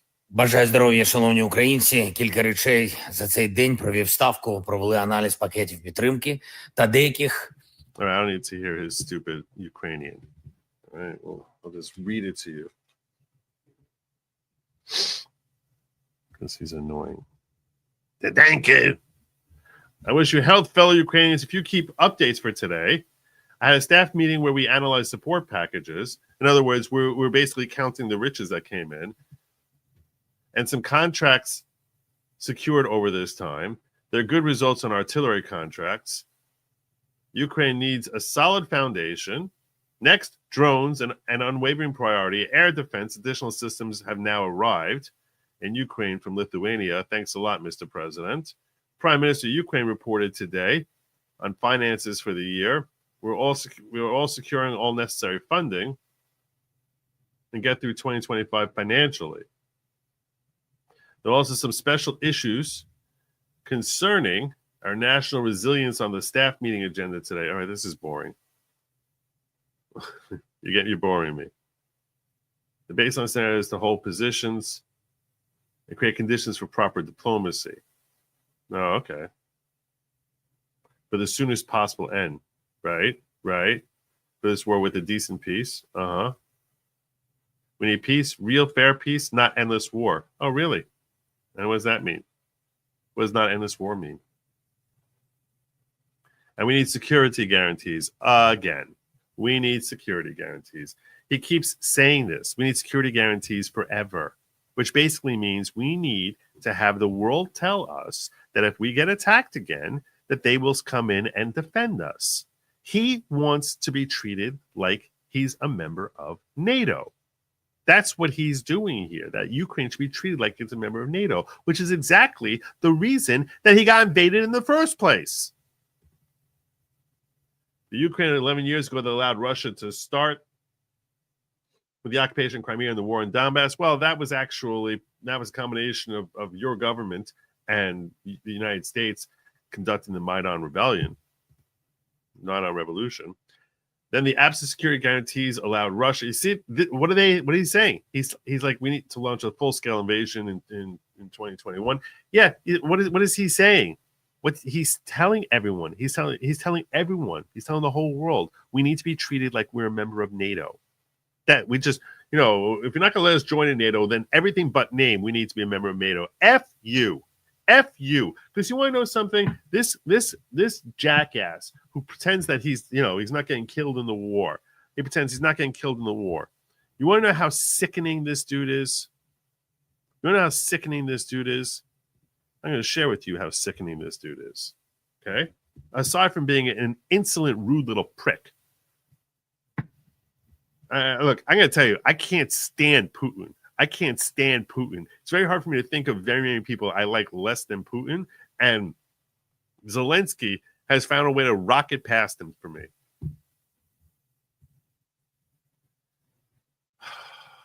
Shows a Ukrainian soldier with Down syndrome named Vokarov nearly causing the entire squad to perish due to a mortar operation mishap. He's putting kids with Down syndrome on the front lines. That's what they're down to. Kids with Down syndrome, literally Down syndrome kids, to chew up and be like go into a meat grinder. Kids with Down syndrome causing mishaps on the front lines. In case you don't hate Zelensky enough, he's clearing out his Down syndrome wards and moving those kids to the front lines. What the hell is that? What the hell is that? Listen to what happened to this kid. According to Ukrainian media, Ukraine is currently facing shortages not only in ammunition but also in qualified personnel. The video reveals that Vokarov, under the taunting of veteran soldiers, was instructed to operate a mortar. Unfortunately, he loaded the shell incorrectly, almost leading to a catastrophe. Afterward, unaware of his mistake, Vokarov was verbally and physically abused by the veterans, leaving him terrified and crying in the trench.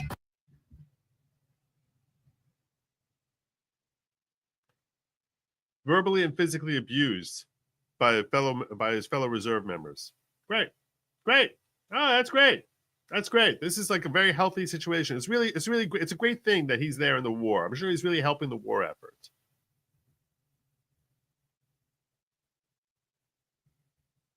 War is brutal, and even for able-bodied soldiers, the survival rate on the front lines is low. For someone like Vokarov, who has Down syndrome, escaping a tragic fate is even more unlikely. Sent to the front lines despite being unable to care for himself, Vokarov stands little chance of participating in combat and risks becoming cannon fodder. Rumors suggest that his comrades even considered using Vokarov to attract Russian drones, and one Ukrainian veteran reportedly wanted him to test for landmines. Shows a Ukrainian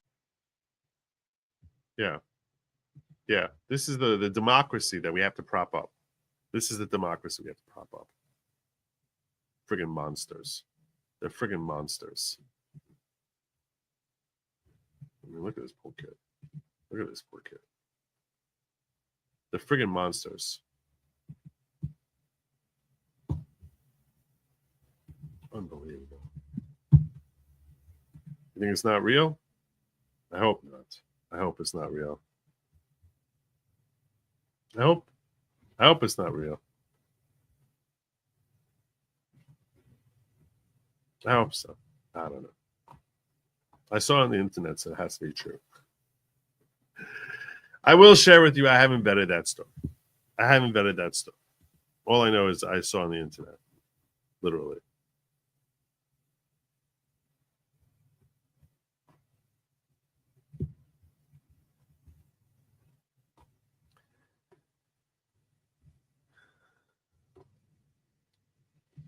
Spuds, member for 10 months.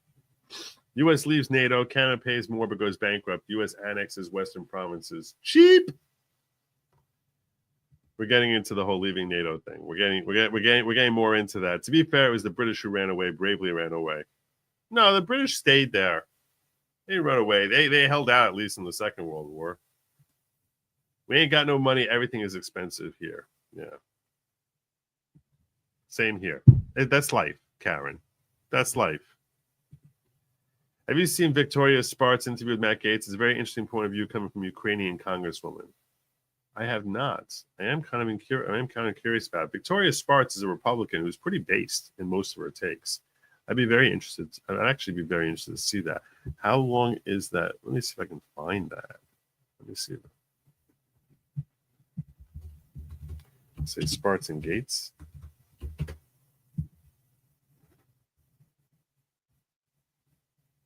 It's 18 minutes. I'm very curious about it. Maybe I'll start early tomorrow before the thing. If I see it's worthwhile, and I'll try to go through it then. I'm very curious.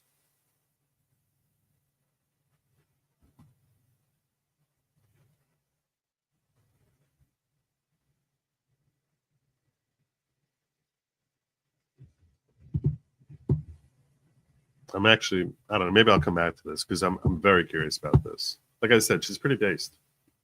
Very smart woman. In an interview with Piers Morgan, Zelensky wants nuclear weapons if peace deal is on the table. Not going to happen. He's insane. He's crazy. He's not trying to end the war. He's just as soon as we say we'll give him one thing, he wants more. And then he wants more. And then he wants more. He doesn't want the war to end. He doesn't want it to end for his own personal benefit. He's like one of the superstars of the planet right now. He's getting like Dr. Anthony Fauci treatment. He walks into Congress and they have standing ovations for him. You think if he's not at war with Russia, he gets that?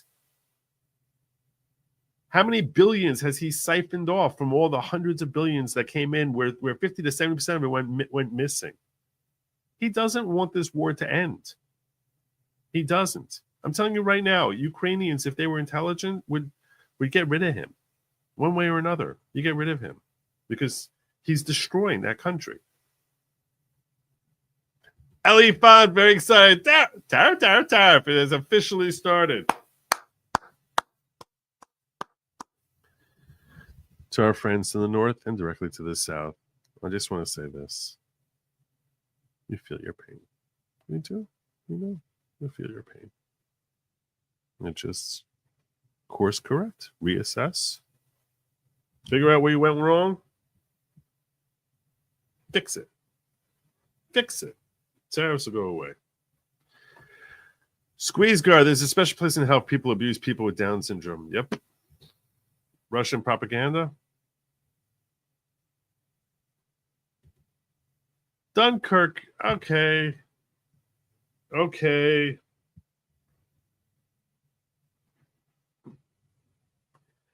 What Dirt is referencing here with respect to Dunkirk, if you're not an aficionado of World War II history, which I wouldn't classify myself as an expert on World War II, but I know a lot about World War II. Definitely not an expert, but I know more than most when it comes to World War II. So the incident in Dunkirk is referring to is after the British sent thousands of troops over to France, and France fell quickly to Germany. They wanted to evacuate and get the hell back out of there. They ended up basically amassing on the beaches of Dunkirk and terrified that they were just going to be bombed and destroyed. And there was this massive movement to get them across the channel where every private citizen who had a yacht, a ship, a canoe, a rowboat basically was sailing across the channel to take as many back as possible so they can try and evacuate them. And it was a collective effort by the British people, which saved thousands of British soldiers from basically being wiped out. There even was a movie, I think, called Dunkirk. So I vaguely recall seeing it. Military summary channel for how badly for Ukraine. All right. Spartz tonight, your video tomorrow. She rocks. That video is much shorter. Dunkirk was before France fell. Was it? British troops also had massive surrenders in Tobruk, Hong Kong, and Singapore. All right. Suck it, nerd. Where's the vote at over here? Yeah, a lot of people are saying it.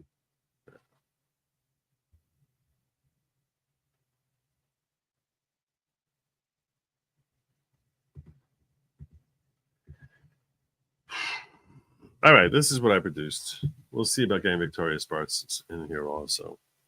And maybe go a little bit, especially if people keep chatting, it encourages me to keep going. So I might end up going a little long tonight. We'll see. We'll see. We'll see. No promises.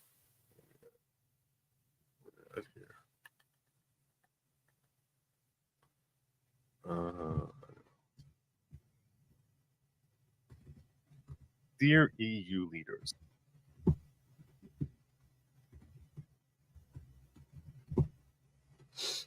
This is going to look a little strange to you probably, but there we go. It was an open letter to the EU leaders. Dear EU leaders, for 75 years, America has stood as the backbone of NATO, providing 50 to 70% of its funding each year. We've protected your ports, your cities, your lands. We've protected your sovereignty. We have been your faithful sentinel for 75 years. America has engaged in many wars during that time: Korea, Vietnam, Iraq, Afghanistan. Each time we've taken very little from NATO. Our contributions have been great, our requests minimal. America has been funding the world while amassing a $36 trillion national debt. In his 1796 farewell address, our great and honorable first American president, George Washington, advised, quote, "It is our true policy to steer clear of permanent alliances with any portion of the foreign world," unquote. Our NATO it is commitment has our defied that goal warning. to steer clear of permanent alliances. That's what Washington told us in his farewell address. We're not supposed to have that. Our great and honorable first president. I chose that language purposefully because I use it later. Quote, "Our NATO commitment has defied that warning. Our generosity has done precious little to earn worldwide respect. While you have mirrored the format of our constitutional republic poorly, and you devour our culture, you continually refer to and think of Americans as being completely stupid, ignorant, and uncultured. The irony of your disdain is not lost on us. Your current smugness is rooted in faux nobility. Specifically, you say, 'We stand with democracy,' or Ukraine, as if that deserves a cookie. When Ukraine first came knocking on our door, we gave generously, very generously, more so than any other country. We recognize that Putin is deplorable. He's a terrible man. But as the war evolved, it became clear that vast sums of monies that we sent did not reach its intended destination. Rather, far too much of it landed in the pockets of politicians who were promising to send Ukraine yet another check. Between that and the murky objectives of the Ukrainian war, as well as a struggling economy, America as a whole got very tired of propping up other countries, and specifically Ukraine. This is true. We're very tired of it, and for a lot of reasons. We also question claims that Putin has actual designs beyond the borders of Ukraine, and question how democratic a country that doesn't hold elections actually is. So America voted in President Donald Trump with a resounding mandate that he put American interests first. Secondarily, if you can manage to work out that whole nagging world peace thing, that would probably be a good thing too. With that's my subtle humor right there. There you go. With that in mind, Trump invited Zelensky to the Oval Office. The stated objective was a peace deal. Upon arrival, however, Zelensky claimed that no diplomacy could ever work with Putin because he's always going to back out of the deal. Given his history with Putin, Trump assured Zelensky that if he brokered a deal with Putin, that Putin would honor it. Zelensky clearly did not agree, and he kept demanding concrete security guarantees. When the Ukrainian president was talking, Trump and Vance allowed him to speak thoroughly. When President Trump and Vice President Vance would respond to him, Zelensky tried over-talking them. He shrugged, he eye-rolled. Many people believe he actually muttered expletives under his breath at them. All the while, he talked down at them, claiming that they didn't have sufficient acumen to assess the situation as acutely as he could. Zelensky still has not apologized for his insufferable rudeness, nor shall he, because within hours of that meeting concluding, one EU leader after another expressed public support for Ukraine, clearly siding with the warring non-NATO leader over the American peace-seeking leader. Which that alone is ridiculous. We are the leader of NATO. We've been propping you up for 75 years. How you turn against us, you turn against Trump, you turn against America, and Americans, and you start screaming in the wake of that. Why they wouldn't be saying if not for the fact that there was this dispute. It's because there was a dispute that they came out there specifically to say that we're taking Zelensky's side on this. Like, you could have said silent. They could have, but no, one after another. And we went through the list of dozens of them who are that, and Zelensky was retweeting it. Oh, thank you, sir. Thank you, sir. Thank you. We stand with Ukraine. Thank you, sir. I stand with Latvia stands with you. Thank you. Every one of them. Every one of them. It was gross. It's gross. I mean, we're the freaking leaders of NATO, and you're sitting here siding with this and we're trying to broker a peace deal. And he's basically saying, I need more war. I need more war. And you spat in the face of the country that has gifted you for 70 years so that you can extend your loving arms around a country that has the only objective of taking more and more from you. Please understand this. America will never again support Ukraine in this war. The UK and France seem gearing up to expand this conflagration despite President Trump's peaceful objectives. They're treating a non-NATO country as if it's chartered. America respectfully urges President Trump to inform NATO before this conflict broaches on NATO-controlled. This is why I really want this. I want this to try and get to Trump, because this I put this out here before there was all the rumors that he's going to be backing us out of NATO. So I was trying to basically urge Trump, as far as part of his foreign policy should be, that he should basically send this message.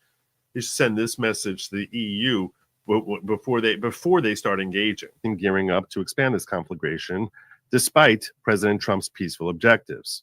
They're treating a non-NATO country as if it's chartered.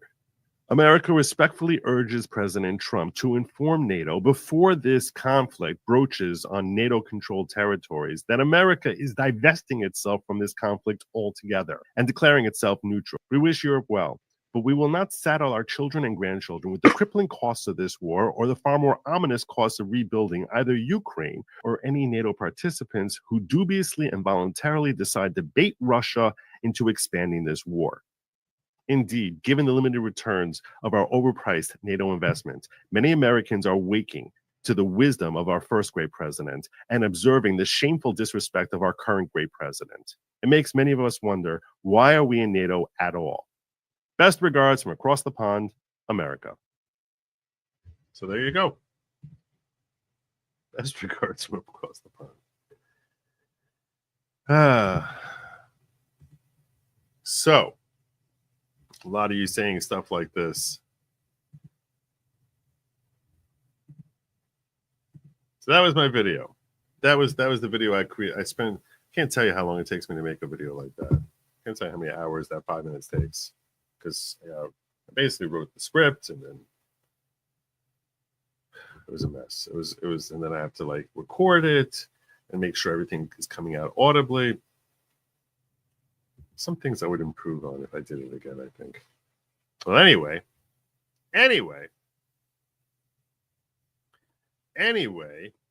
we need to talk about the ability to get out of NATO and the ramifications that would arise from such a thing. We're at the threshold of diplomatic and economic ties with Russia, pulls them from China. I agree with you. We were at that. And I guess we could technically be at it now. It'll be the big four: US, Russia, China, India. Europe collapses. If we got out of NATO, see, I'm not looking to turn on. I mean, let's call a spade, okay? I'm fine with having economic relations with Russia. I think that's a healthy thing. It's a good thing. I think Biden should have worked that deal out back in 2022 when they were amassing on the Ukrainian border. And I think that is a healthy thing, a potentially healthy thing. I think China is really evil. I think China is much more evil than Russia. Much more evil than Russia. I mean, they really engage in slave labor and I, as little as I trust Putin, I trust Xi less. I put Xi down in Zelensky status. I don't trust him at all. I wouldn't trust him at all. But I do think it's not a matter of sinking Europe. Europe is sinking itself. Europe is sinking itself. As much as we're having struggles with our economy, the economies in the EU are struggling far more greatly. And they have so many problems because of what they did with all of the asylees they brought in there. I mean, they're having social and civil unrest. There's madness going on in Europe. I'm telling you right, Europe is the last time Europe was this big a mess, Hitler was still alive. The last time Europe was in as bad a shape now I want to be clear. Obviously, World War II was 1,000 times worse. 1,000 times worse for Europe than the current situation. I'm simply saying the complete and utter clusterfuck that Europe is right now is worse than it has been since the war ended. Their economies are struggling. They have all sorts of concerns. In the UK, there are large pockets of the UK which are basically under Sharia law. They're having issues with crime. They're having issues, and their police are engaging in censorship. They are devouring that themselves. They are a complete and total mess. Now, I don't know that things are so rosy in Russia. Don't get me wrong. But as far as the strength and viability of EU looking ahead over the next 10, 20 years, I don't know. It's a mess. And obviously it varies significantly from one country to another. I don't mean to say that Poland is the same as Germany or that's the same as France. They each have their own little pekala. They each have their own little headaches that they're dealing with. Or when I say little, I mean significant. But they each have their own issues they're dealing with in varying degrees. We saw the mess that was happening in Greece. And we saw the riots that were happening in France.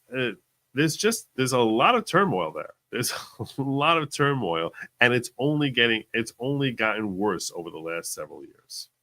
So, yeah, I don't know that if you're looking for a long-term strategy of trade partners, I don't know how reliable we can look at any particular country in the EU right now.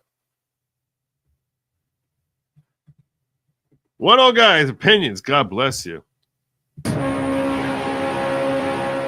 Ethnic Ukrainians sided with the Napoleon and with Germany in World War II and slaughtered ethnic Russians. So the conflict runs deep. Oddly, this is true. Although I will tell you this. There's a book I've been rereading called 1941, which talks about how when Adolf first marched into Ukraine, they were so terrorized from Stalin that they were welcoming the Nazis, welcoming them with open arms, welcoming them, like so glad that they were there. And the policies that Adolf employed for Ukrainians were so brutal and torturous that it took less than 3 weeks for them to be in oh my God, we jumped from the frying pan into the fire. They quickly recognized it was less than a month. It took them less than a month to realize that this is much worse under Adolf than it was under Stalin. As bad as much of a nightmare as he was, starvation issues, randomly just killing people, men, women, children. They didn't care, butchering everyone. So oddly, how the EU is BWC more authoritarian, and it seems to me Ukraine gravitates to that type of government against Russia. All sorts of questions about the Azov battalion,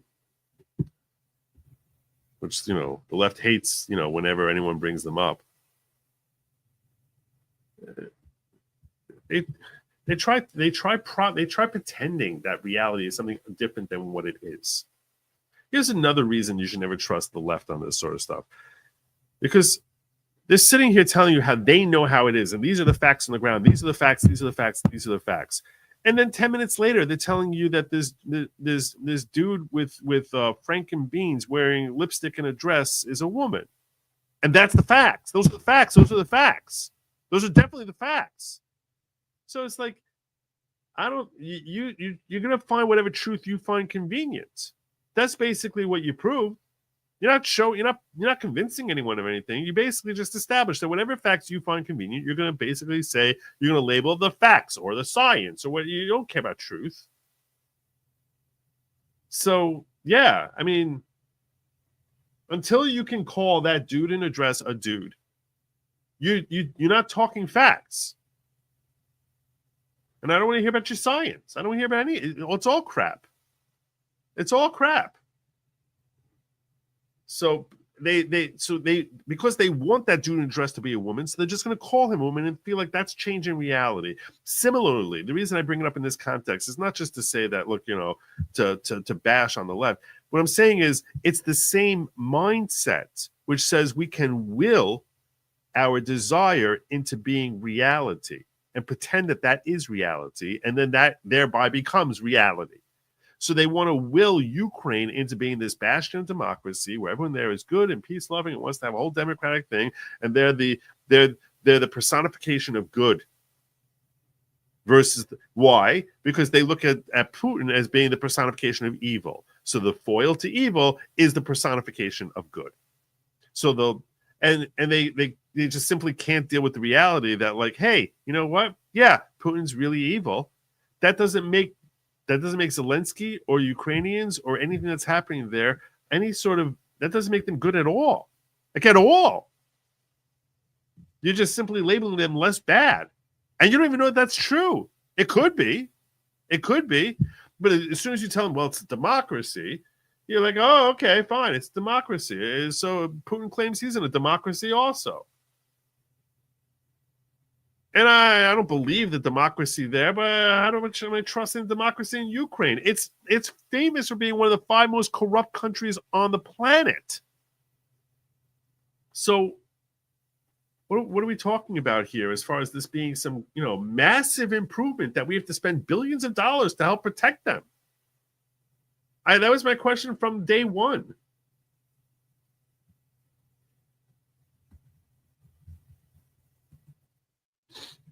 Thank you for the generous chat. I appreciate that.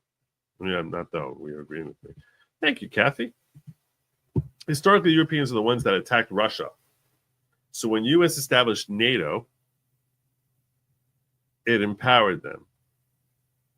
So they have a bunch of chihuahuas barking and pretending that they have power. Yeah, and that's why if Trump actually announces tomorrow, and I pray to God he does, that we're getting the hell out of NATO, they will come begging him to come back.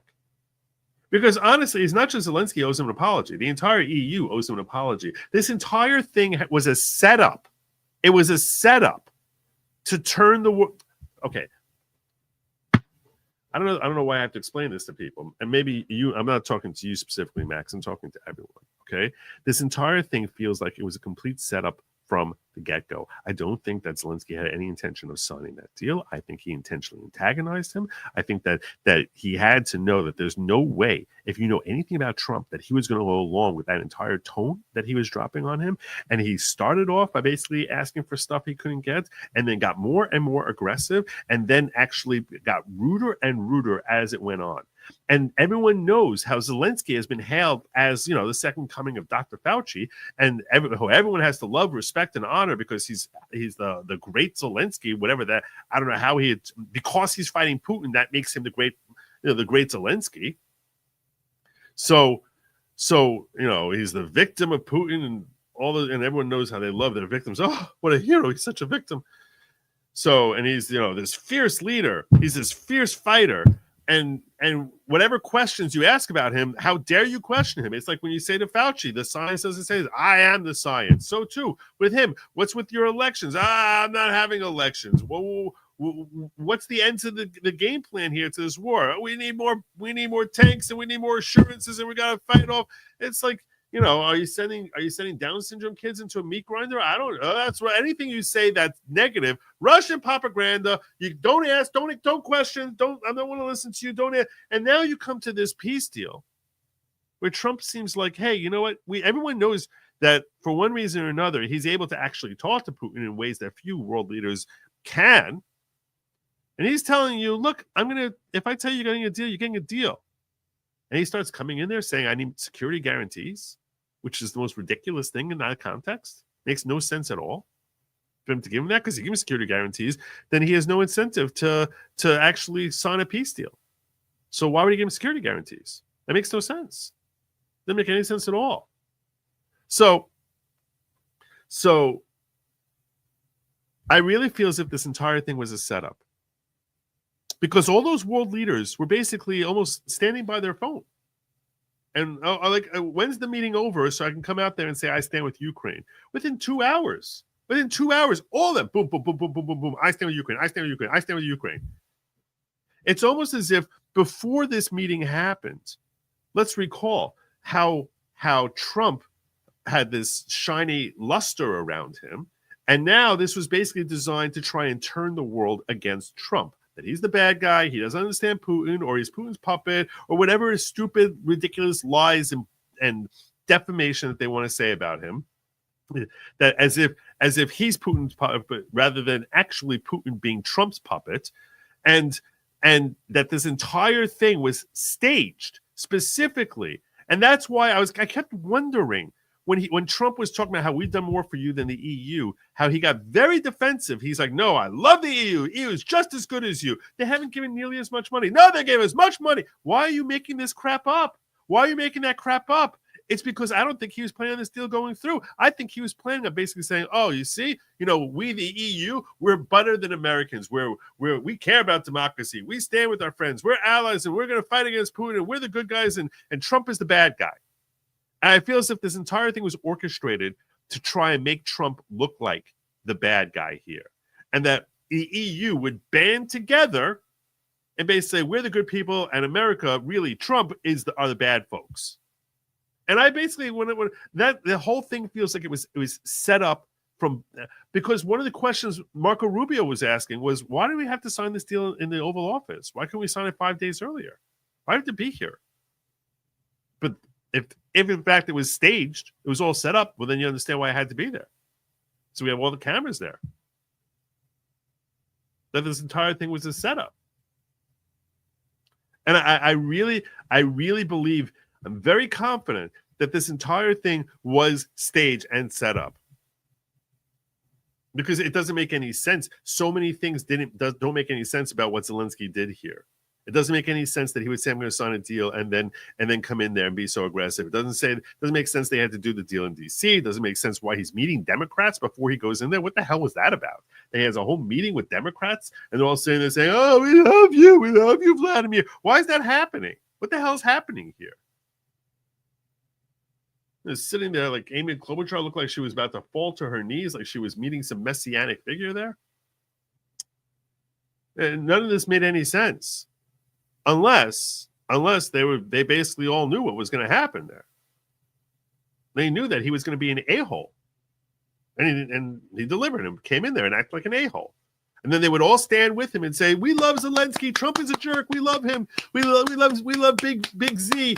And it's all because Trump is evil. What an embarrassment. I'm so embarrassed being American, embarrassed by this president. That's what this whole thing feels like. It was staged to try and basically give these jackasses an excuse to try and pretend that Trump did something wrong here when Trump was the most reasonable person in the room.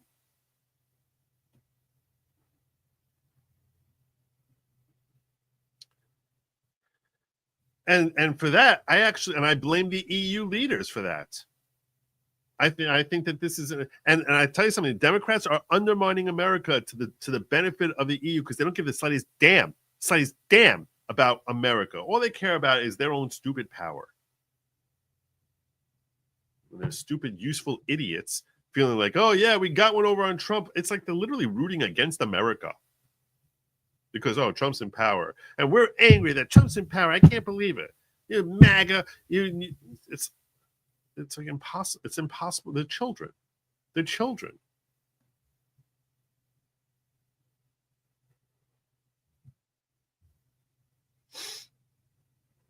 Anyway.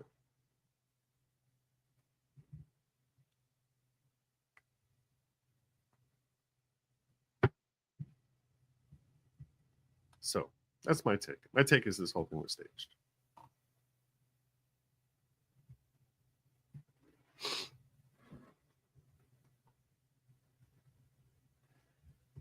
Ed says Trump should clearly announce NATO countries push this and Russia attacks. The U.S. will not come to their aid. That's exactly what I said. Precisely. Exactly my point. We're not coming to your aid on this one.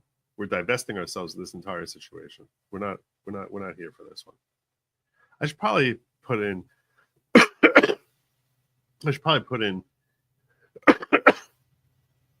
captions and then re-upload it. I'm probably going to do that. I'm putting captions to it. Norway's largest oil company said they will no longer sell fuel to U.S. warships, leave NATO, and sign deals individually. Countries paying their 2% plus. I don't even think the 2% plus is enough. I don't care. I want our money back. We're $7 trillion behind. They're $7 trillion behind compared to what we've been paying. $7 trillion. Somewhere between 5 and 7 trillion. I asked Grok because I was like, do the calculations. How much extra have we paid compared to everyone else? And that's only since I only asked it to calculate going back to 1989 when the wall came down. If you go back another 40 years, it's far more. Far more. Oh, thank you, Pam. That's very kind. Very kind. How do I get it to them? I would love for them to see it. I'll throw in captions. I'm trying to get it out there. I'm trying to. My thought was I want him to see it. Because I really feel as if I have a good handle as to how MAGA thinks and feels. Ukraine's nationalists have the awkward attachment to Nazi collaborator Bandera. Yep. Country's too young that there aren't many other national figures. Oh, yeah, there are other figures, Khmelnytsky. Yeah, which most of you probably never heard of him. The only reason I heard of him is because I studied Jewish history, and I know that he was the butcher of the Slavic butcher who would ride in with Cossacks and basically butcher men, women, and children and raid their towns. So they literally have a statue to this guy. He was the precursor for Adolf. Before Adolf was born, the way people talk about Adolf, they would refer to Khmelnytsky. Okay? That's how monstrous this guy was. That he was the worst thing. The worst thing in the world. Literally with his hundreds or thousands of raiders. This was back in the 17th century, I believe. They would just raid towns and villages on their horses, and they would just destroy, loot, and burn towns. And specifically, they were targeting Jews. That's the reason I know about it, because you learn Jewish history when you're whatever. Who wrote the 1941? I'll show it to you. I got it right there. The way I fall asleep is I'll sort of read myself to sleep. So I'll literally read 2 pages at a time. Give me 1 second. I'll actually pull up the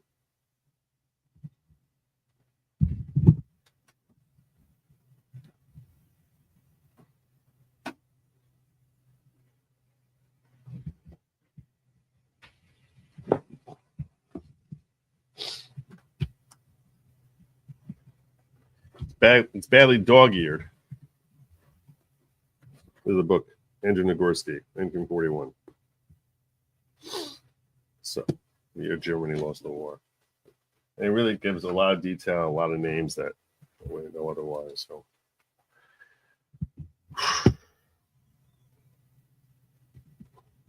Democrat Rhino Center is meeting with Zelensky before Trump meeting sabotage Trump. Look, we don't know what happened there. We don't know what happened in that meeting, and then they're sure as hell not going to tell us the truth about it. So, but it was very strange. I have a theory we're going to end up with allies Russia in 8 years, fighting the globalists in Europe. LOL. Thanks for the show as always. It's not beyond the realm of possibility.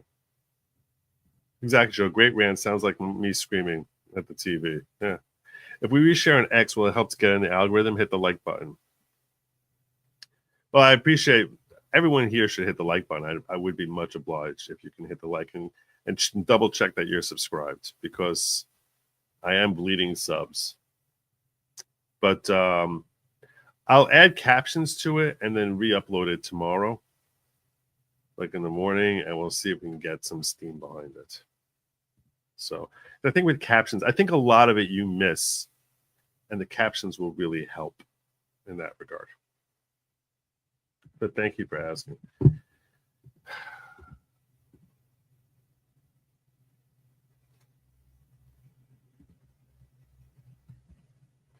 All right. Someone asked this question as to whether or not Trump can unilaterally pull us out of NATO. So there was a law that was passed last year or the end of this, in 24, 23. I'm not sure when. There was a law that was passed by the Democrats, part of an appropriations bill. They threw it in there, which makes it sus already.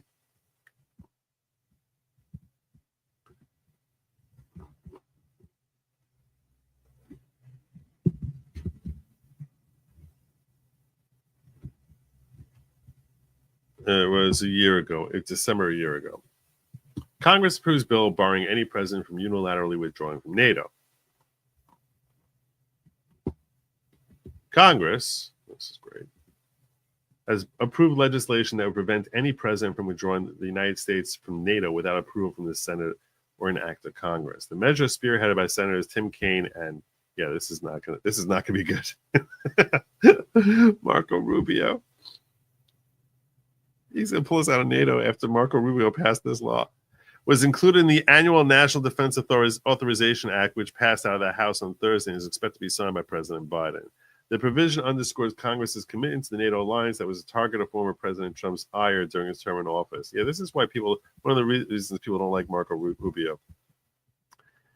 The alliance has taken on revitalized importance under Biden, especially since Russia's full-scale invasion of Ukraine in February 2022. NATO has held strong in response to Russian President Vladimir Putin's war in Ukraine and rising challenges around the world. If he announces that we're pulling out of NATO, this puts Rubio in a really tough spot because he's literally the guy who helped draft the law.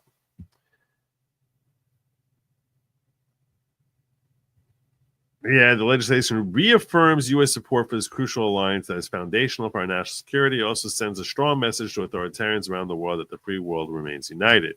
Rubio said the measure serves as a critical tool for congressional oversight. We must ensure that we're protecting our national interests and protecting the security of our democratic allies, he said in a statement. Here's the thing.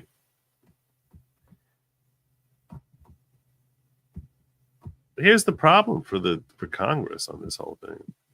Let's see if I have it here. Yeah, the ability to pull out of treaties, and there's nothing in the Constitution.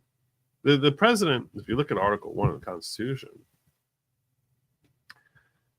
there's nothing in the Constitution that says that there's any limitation on the president's unlimited role as the head of international diplomacy for the United States. There's nothing at all that puts a limit on him. So how do you pass some stupid spending bill and think that that's now changing the Constitution? Congress is infringing and assuming powers it doesn't have to say that they have the right to infringe. There's a separation of powers. This is a power that is uniquely carved out for the President of the United States. And Congress is like, oh, we just passed a law that we have a say here. No, you don't. The Constitution doesn't give you any say. That doesn't make any sense. So there is in the Constitution, it says that you need to have 2/3 Congress sign on board before you sign a treaty, but nothing about getting out of a treaty.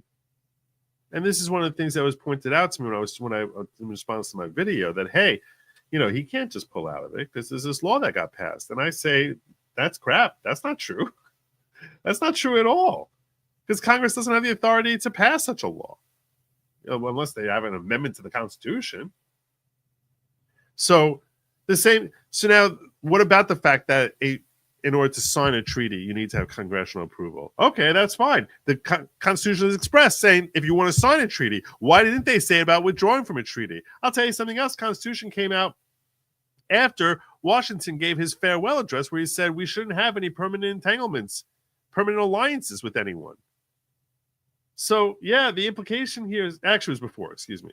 The Constitution came, that part of the Constitution came before his address. But no one ever said that there's that anyone has any say about any limitation on that. And to the extent that they want to analogize, and they will try to analogize, and they'll say, well, since he needs congressional approval to sign a treaty, it makes sense he should need congressional approval to get out of a treaty. Well, if that were true, then you don't need this statute, right? You would always need congressional approval. You just would need it. Why would you need this statute about this particular treaty? That would apply to all treaties. So this statute doesn't make any sense. Every treaty, he needs to get their approval. So the clear implication of the Constitution is that's not the case. Furthermore, there are reasons that we should be more hesitant about getting into treaties than getting out of treaties, because we're not supposed to be getting into entanglements and making commitments to other nations. So that are going to be forming permanent alliances. Washington wasn't alone in his perspective about not having permanent alliances. That was the thinking of the day. So yeah, getting out of alliances, that's on the president. Getting into alliances and making America committed on a long-term basis to someone else, that you're going to need to have congressional approval. And the final proof I'll give to you on this is the following. To declare war, you need congressional approval. To declare a treaty, you need congressional approval. To declare war, you need to have congressional approval. Do you need congressional approval to end war? No. So to get something started, whether it's a war or a treaty, you need congressional approval under the Constitution. To end a war or to end a treaty, you do not need congressional approval. But either way, whether or not, whatever the Constitution says about this matter, some stupid legislative act by Congress in 2023 has no bearing on that. Either he has the unfettered right to do it, in which case Congress has no basis to violate separation of powers and slow him down or have any impact or say, and he can basically tell him, I don't care if all 100 of you disagree with me, I'm canceling this treaty.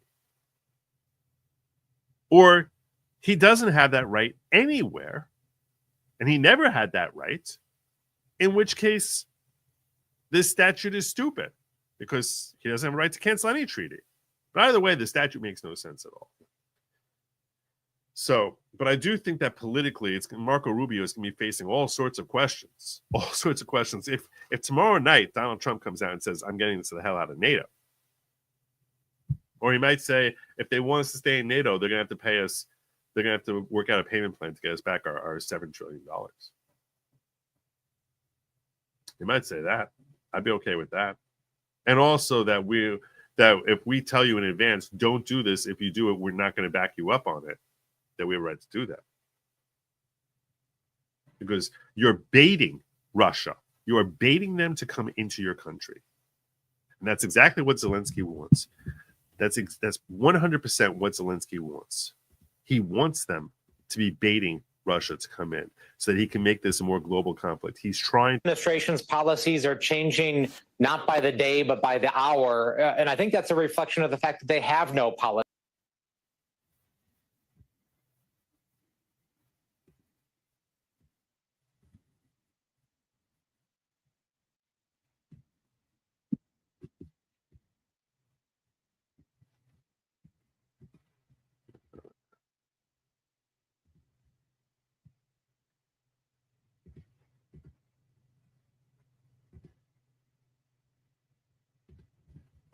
This is what Zelensky said yesterday or 2 days ago. This is what this jackass wants. The U.S. will have to send their sons and daughters exactly the same way as we are sending their sons and daughters to war. And they will have to fight because it's NATO that we're talking about, and they will be dying.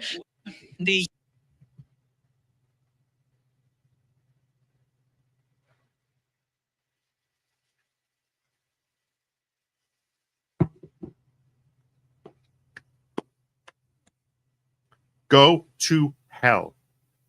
You freaking maniacal lunatic. Go to hell. And it could be it's because of this stupid statement from this maniacal lunatic that Trump is like, F this, we're out of NATO. To hell with this. Because this guy wants to start World War III.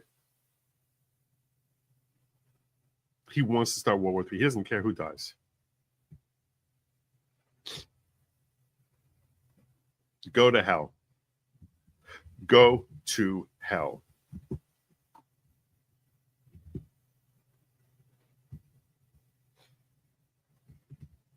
Who would have thought libs would become such war hawks? God has given them up to reprobate mind, yeah.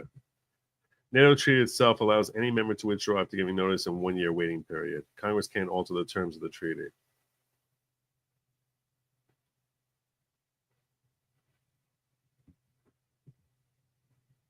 I hadn't read that, but that's interesting. Thank you. Now I need to look that up. Should I say something for your levity on X? Feel free to share or not, in case you're welcome. Who the hell is this guy? I'm a yearly supporter on Locals and have been watching you since you started.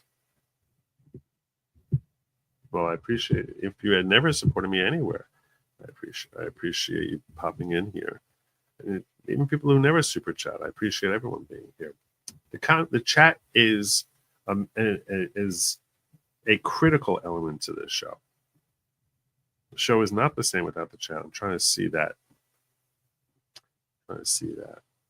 Well, here it is. Let's see what you gave me.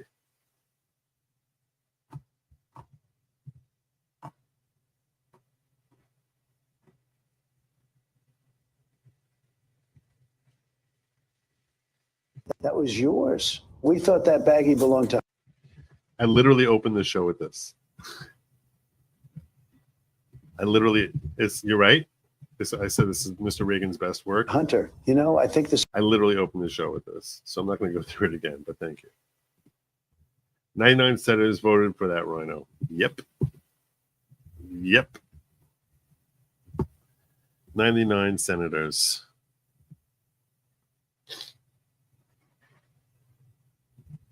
And all of them bitch. Not bitching, one bitch 99.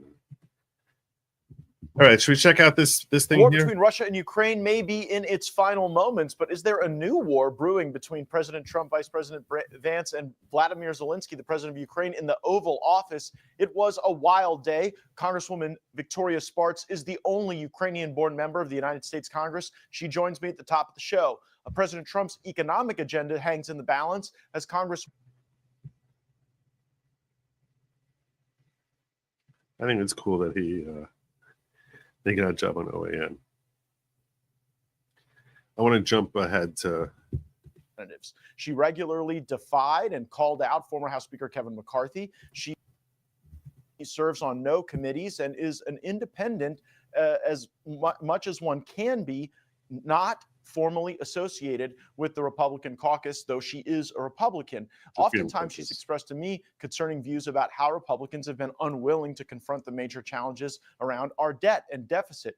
She's also had an evolving view on the war in Ukraine.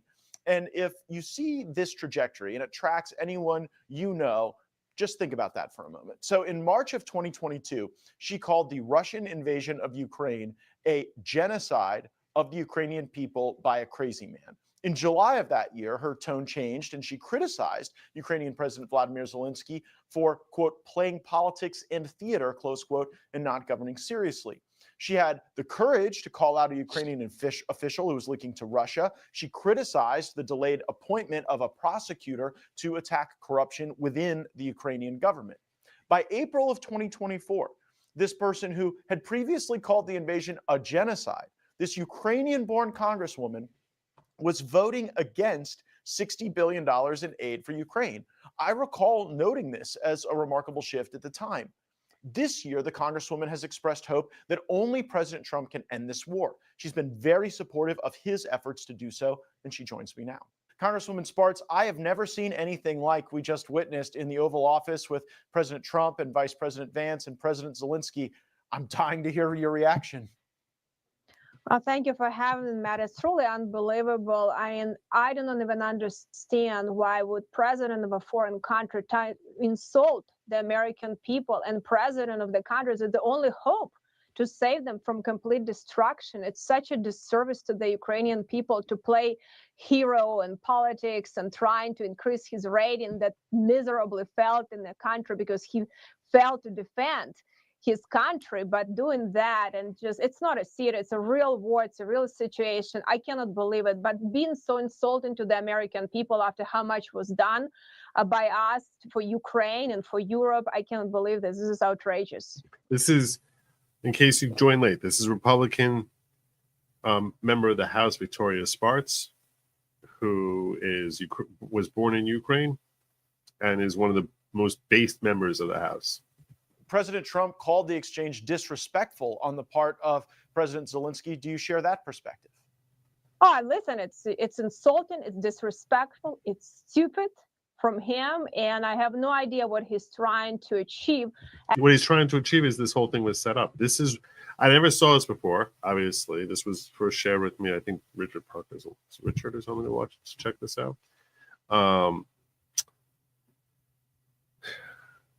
I'll tell you, Victoria, it's because this whole thing was set up. There's no logical explanation for how this thing unfolded. Accept, right, to get reelected, but in Ukraine, where people don't trust him anymore, he betrayed the Ukrainian people, but he doesn't understand that President Trump doesn't help. He might not have a country to get reelected with. You know, this is really bad and sad for me to see that. Yeah, I mean, might not have a country, and certainly, and even if it's not specifically an attack on Trump, even if it's not that, it is a globalist perspective to try and perpetuate this war, because politicians are able to raid the coffers when they do this. They get more money back from Zelensky. So what happens is they keep screaming Ukraine, Ukraine, Ukraine, Ukraine, Ukraine, and then massive amounts of money go into Ukraine, all taxpayer dollar, and then he starts donating back to campaigns. He did that in America. You think he's not doing that in the EU? You think these globalist leaders who are all down with the WEF and all that other crap, you think that they're not getting kickbacks from Zelensky? This entire thing is just like, let's go to war, boys, and we're fighting for the good guys, and we're the good guys, and no matter what, and the clapping like seals, Zelensky, and this whole ridiculous, this ridiculous notion that's and sabotaging peace. I'll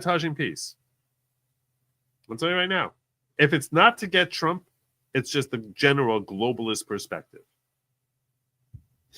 It could be not Trump specifically related, but just globalist. Because Trump is anti-globalist. And peace is the worst thing for a globalist. The elections that were previously scheduled were called off when President Zelensky declared martial law. Are you confident that there even will be elections in Ukraine? Well, listen, of course he wants to be, dictator there forever. He's taking his military, putting them in jail, anyone who can be political appointed, some of the best heroes. He prosecutes businesses, nonprofits, took control of the media. He's acting no better than Putin inside his own country. I was saying the Ukrainian people, can stop that war, but they might lose peace significantly if they continue electing bad leaders like him. But unfortunately, maybe fortunately, Ukrainian people were able to see that, and he had very low rate, and people were tired of that. So unfortunately for the people now, Ukraine, he's trying to figure out how he make his rating go up, because he was bashing all Republicans. President Trump was dragging us through mud with lies. Because he liked Biden, who could have the slush funds that him and his friends can funnel the money. And now he's went and campaigned in Pennsylvania for the other party. But on top of it, now he's been very disrespectful. So I think he's really doing something very bad. I mean, that is really what he's doing to the Ukrainian people and what they need. I think he's betraying again the Ukrainian people, not just being insulting to our people. I really wanted you on the program today to discuss this minerals deal, because I was hopeful that a deal like that could have U.S. interests function as a real deterrent to further aggression from Vladimir Putin. But after this wild exchange in the Oval Office today, do you think that minerals deal will still be signed, and do you support it? Well, listen, I think it's good for the Ukrainian people that there is American interest there. There is more likely that American people have an interest to defend their country, not to have Chinese interests there or Russian oligarchs that split in money with Ukrainian oligarchs. Now, just think about it. We did a lot of sanctions. Europe did some sanctions, but Ukrainian government didn't do sanctions against Russian businesses. They're still making money and splitting the profits with friends of Zelensky. That's why he's so agitated, because these oligarchs actually making a lot of money, and that's what installed him. Now he wants to be an oligarch too. That's why he doesn't like it. It has nothing to do with the interests of the Ukrainian people, because it would be in their interest for Americans to be involved, not for some other countries. But that's not an interest. It's not in his interest, because he's going to be removed from office. Of some of the corrupt friends that he has. That's why he's been so abrasive and been so rude and actually doing something that is not good for his country. These are incredible claims you're making, Congresswoman. Are you saying that Zelensky actually wants to extend the war so that he and some of his cronies can benefit economically off of it? Well, of course, and that's what they've been doing. They were not really trying to fight the war. They want to make sure that they have money coming from Europe and Americans, especially slush funds. And Biden was standing there with no oversight. And Zelensky himself was like, oh, wasn't sure where all of the money, because Biden, used that money for a lot of different reasons, not just to, to split with Ukraine. But I think this is very, it was very convenient for him. And unfortunately, our government been too corrupt. And you've seen recently what Elon brought some transparency to some of the programs, but it's actually even much worse than, that he is able to see yet. And I think when American people will see it, unfortunately, they'll be shocked. And Zelensky like all of that. And Europeans are even worse. They totally have no control what's going on and being very corrupt, and governments not serving their own countries too. So he likes it. Well, with those dynamics at play, when do you believe the war will end? When they get rid of listen, I think, the war will end. This depends, on which conditions. But unfortunately, the more, Zelensky is trying to do damage to the Ukrainian people, and the worse is going to end it up, because ultimately President Trump, at this point, the only person who can push back on Putin, and have tried to deter Putin from demanding even more and more. Unfortunately, everyone was doing grandiose statement how evil Putin is, including Biden and Zelensky, but didn't get the country ready. Don't even have weapons to fight Russians. Russians even, have a lot of garbage, but they have quantities. They have their own problems, but they have quantities of garbage. These people have nothing. And then now they sent people to die from nothing on the front line. So President Trump is his only hope. But when he puts him in that position, he disrespects him. When he's acting like that, and it's not just insulting President Trump, you insulting the American people. That's problematic. They were doing a lot of things, dragging me through out as American Congresswoman. They put like the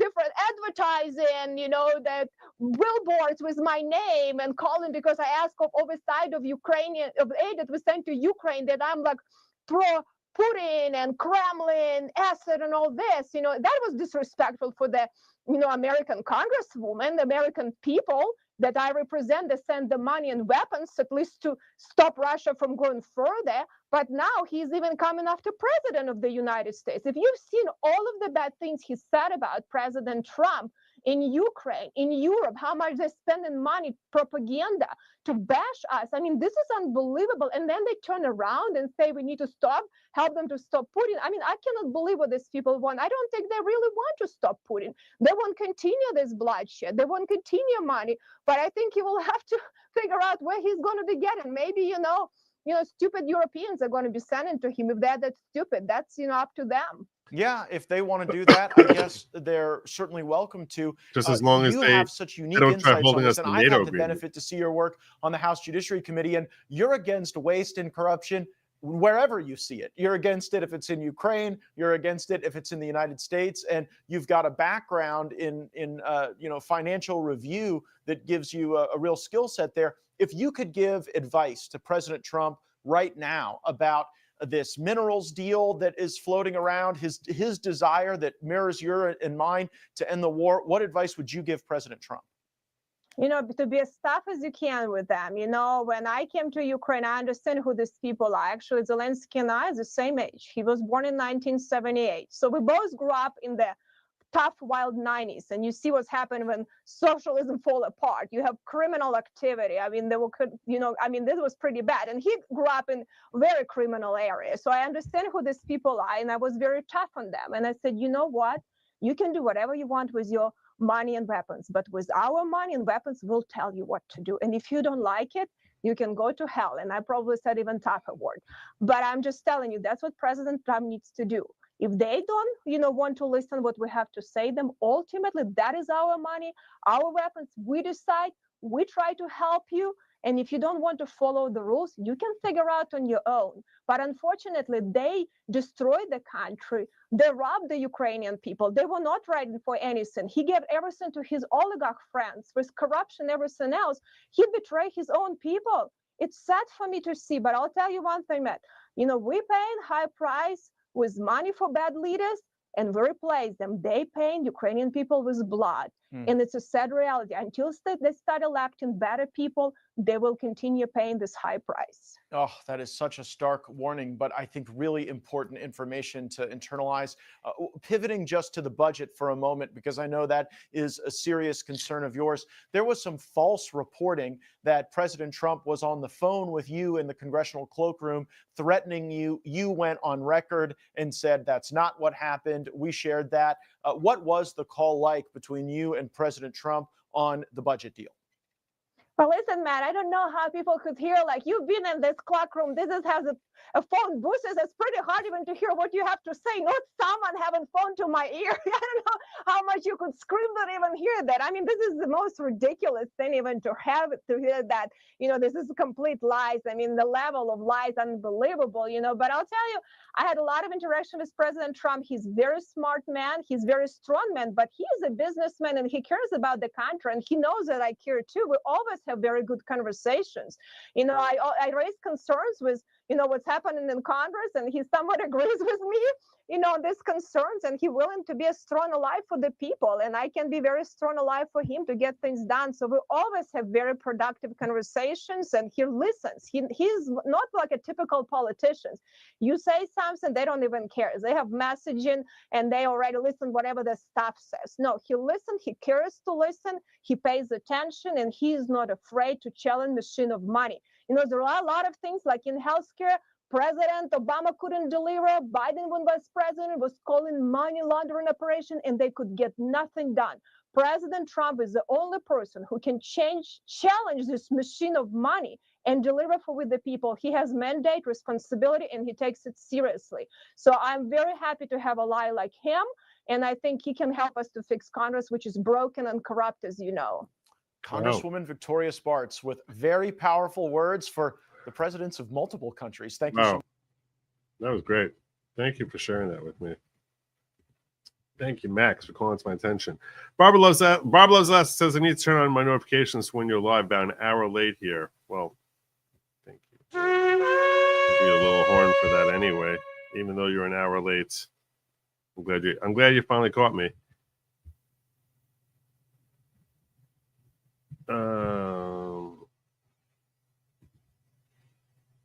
Ellie Font says, think the rest of the world would freak out if we closed our borders, withdrew troops and closed bases all over the world. I'm not saying that that's a good idea. I mean, closing bases, if we get out of NATO, then yeah. But let them freak. I want to hear them all apologize to Trump for what they did. That was so wrong. It was so wrong. He should make them publicly kiss his ass. He should. Todd, thank you for the super sticker. Appreciate you, brother. Zelensky's coke-filled puppet. His globalist handlers want World War III. Each of those EU, U.S. congressmen, and politicians, globalist handlers want World War III. Yeah. Advocate for watching, but not who recommended. Right. Sorry, I got that wrong. On my bingo card, Trump discloses the Epstein files tomorrow night live in his address to Congress. Most intense Trump speech drinking game ever. Well, we'll see. Tomorrow is the State of the Union. He said it's going to be a big night. There's going to be big things that are going to happen in the State of the Union. He's going to tell it like it is. That is what Trump announced on Truth Social. I will be live streaming it. We're starting early tomorrow. The State of the Union starts at 9 o'clock, and we will be watching it live. I urge you to please join me for that. In my opinion, she made a better Secretary of State than our boy Marco. Probably. I agree with you. I think he had to take Marco. I've said this before. I think in order to get those rhinos to vote for Bondi, Kash Patel, RFK Jr., and Tulsi, he had to give them Marco because that's the most prestigious job, and they want to feel as if they have one of their own there. So I don't think he had a choice on Marco. If he wanted to get anyone who he wanted confirmed by the rhinos in the Senate. NATO wants to put missiles on the border with Russia. Can you imagine how we would feel if someone put missiles facing our coast? Maybe Cuba say, yeah. I brought this up day one of the war. That's correct. You're right. It's insane. Barb Rogers, Miss Solitaire, gifting one good Logic membership. God bless you. I appreciate you do that. Thank you so very much. And finally, Shia, it's not a State of the Union address. It's a joint session. Oh, thank you for correcting me on that. I kept seeing so many different reports about what this speech was. It's a joint session of Congress. That makes more sense, considering that he's only been there for like a month. I appreciate you correcting me on that. Thank you, Shia. So, joint session of Congress. Joint session tomorrow. Tomorrow, it's starting at 9 o'clock. I'll probably start a few minutes before that. Please make sure you join me for that. If you're here, like, share, subscribe, drop a comment, do all that good stuff here. And I will see you all, I guess, tomorrow, probably around 8:45 or so, 8:45 p.m. That's when I'm going to see you all. Till then, I thank you all for joining me. We covered everything, right? Did we cover everything? Did I cover everything? I covered everything I promised, right? All right, one last thing. Don't go yet. One last thing. Very quick. I don't know what to make of this. Regarding Butler, I did mention in the description, so I'm going to cover this real fast. New development, API has discovered evidence that Trump shooter Thomas Matthew Crooks of Butler assassination and Trump did not act alone and was part of a criminal network. That's all we got. Here's the source. Would the assassin of Donald Trump part of a larger criminal network? There were others in assisting Thomas. And does one private investigator's claim of an electronic device still pinging at his old high school have any merit or implications? Plus, those close to Crooks say public narratives about him are all lies. It still baffles me now. My findings in Western Pennsylvania almost 8 months later, right now. On July 13, 2024, a seemingly mild-mannered college kid almost altered the course of human history when he shot Donald Trump at a rally in Butler, Pennsylvania. But to friends, neighbors, former teachers, and investigators, why Thomas Crooks did what he did is just as much of a mystery now as it was back then. Videographer Matt McDermott and I spent a week in Butler, Pennsylvania, and nearby Bethel Park in a sometimes wild journey to find out what really happened. After all these months, the trail is as cold as the ground that you see in front of me. The motive remains unknown. Why? What we found shocked us.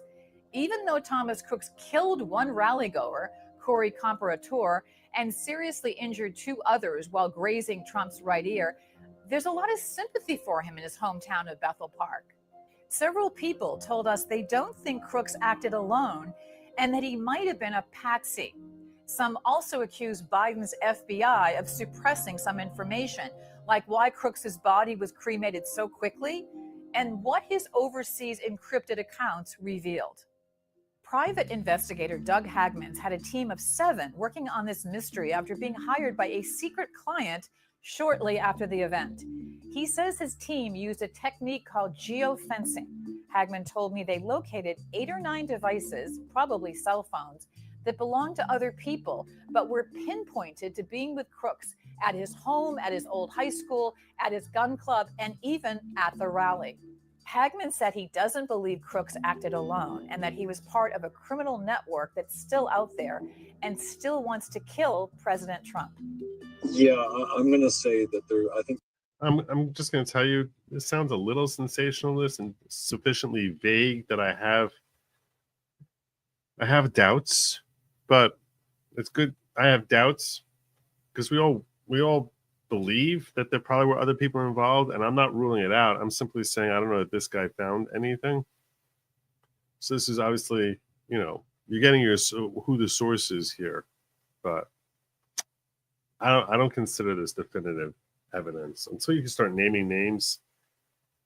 It's more than we had before, but it doesn't feel concrete yet to me. There is sufficient evidence to support the conclusion that there were others in assisting Thomas Matthew Crooks, based on the presence of electronic devices at his home as well as at the Butler Fairgrounds. But to all his neighbors, Thomas Crooks seemed like a regular teenager. I mean, he seemed like a normal kid. He seemed nice enough. He'd wave and smile, every day he'd be out walking around. So it's not like he was like a shut-in or anything like that, Seemed like a very normal teenager.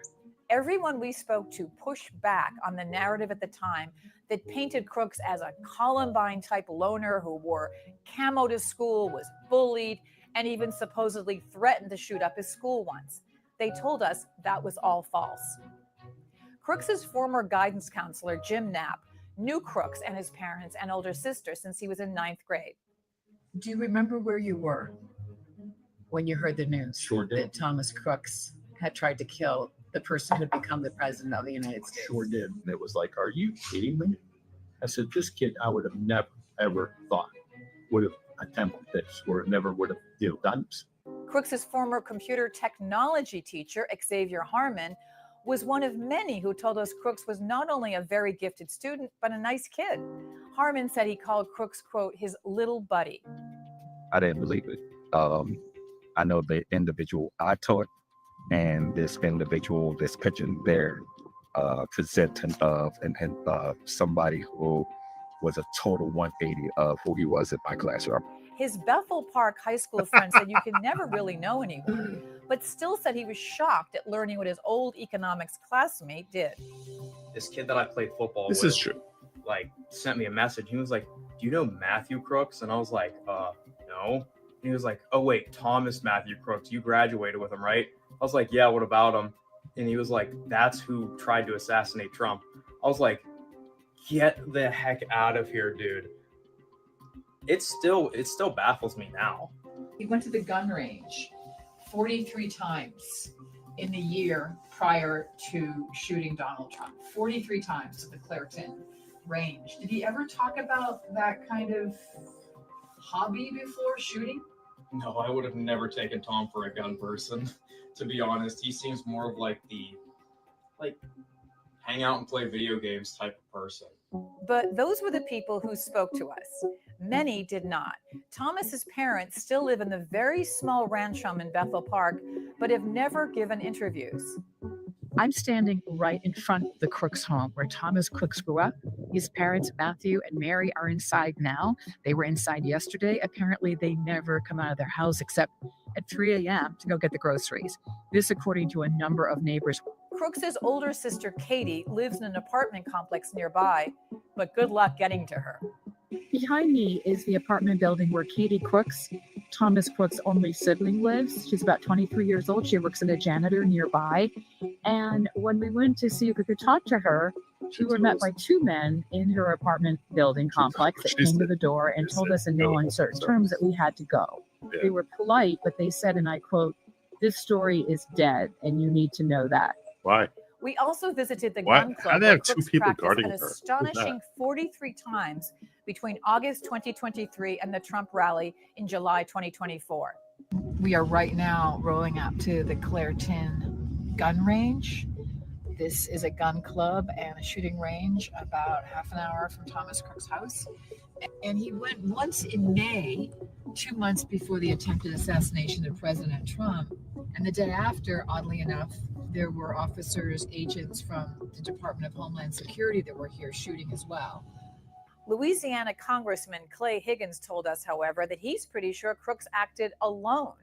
He investigated the incident for months as part of a All right, bipartisan. okay. of all the crazy things in the world, I'm just going to say this. A little bit of a hot take.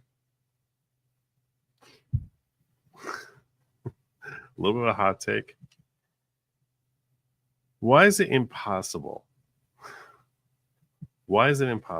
Not one Bigfoot, like, a race of big feet. Like, why is it impossible? Canada is really big. It's really big. And if they blend in well, why could there not be a race of big feet? Why is that impossible? Look, there are no leprechauns. But Bigfoot? I mean, Loch Ness Monster is stupid. That's obviously a joke. But Bigfoot, I don't know. Canada is really, really big. Up in the Yukon? I'm not saying I believe that there's a Bigfoot. I'm saying I've seen videos where I'm like, yeah, it doesn't make sense how that branch that's 9 feet high snapped there like that. It's not like lightning. I'm just saying. I don't believe. Gun to my head, I would say no, it doesn't exist. But of all the ones that are out there that people say like that's crazy, that one is like the least crazy one to me. I'm just saying. John gifting 5 good Lawgic memberships. God bless you. Let's see who he brought in. Diamond G, Corroded Pixel, Rules 1138. Michael Boyle and Brandon Burton brought in courtesy of John H. God bless you. Please, if you were gifted courtesy of John H., I'd appreciate it if you can express your gratitude to him. We welcome you into the following, and I will respectfully remind you the following is not at all a cult type of cult. It's just a gathering of like-minded individuals who are seeking greater personal growth through community, unity, learning, and thinking. It's very important. You need to learn so you're knowledgeable, and then don't just learn. Think. That enables growth, personal growth. Community, unity, learning, and thinking. It's a healthy group. They're not at all a cult type of cult. God bless you. God bless you, brother. Tarantino wants to find Bigfoot. He will. Let's finish up this report. Partisan congressional committee, but he admitted to me that he still hasn't found a motive. Higgins hopes the new FBI director, Kash Patel, will help him find out more about Crooks in the coming months. But the people we spoke to said they don't believe the mystery of why Thomas Crooks did what he did will ever be solved. Why did he do it? I said why, and I really to this day believe it. Even, from time he left high school to 2 years later, something happened to that young man during that time frame. And I'm a firm believer, and as we talked earlier, about my current job in the religion, I believe evil is in the world. The devil is in the world. It has always been in the world. But I think the devil really inflicted him, caused him to snap, and that's why he did it. His teacher, Xavier Harmon, wants to remember his old student, not the scary young man he read about in the media after the shooting. I just want everybody to understand who Thomas really was. Yeah, I don't want to hear who Thomas really was, okay? Because I'm not looking to listen to glowing reports of Thomas Crooks. All right. That's my show. I'm sticking to it. Tomorrow we're starting early. Make sure you're here. Please like, share, subscribe, do all that stuff there, because otherwise, if you don't do that, who knows? Who knows what tomorrow will bring? Who knows what tomorrow will bring? Lab meat, they, them, not you. It's not for you. It's just for they, them. And do not, under any circumstances, I don't care how they dress it up. I don't care what they tell you. Do not ever, ever, ever eat the bugs. Just don't do it. Don't do it. I thank you all. Oh, wait. If they're a Bigfoot, they're texting with one stuffed. That's probably true. Bigfoot is tall, gray, dressed in a ghillie. That's could be brown. It could be that he changes colors with the season. His hair changes color with the season. It's tough to know. Tough to know. A lot of different good theories out there. Good night, y'all, and Godspeed.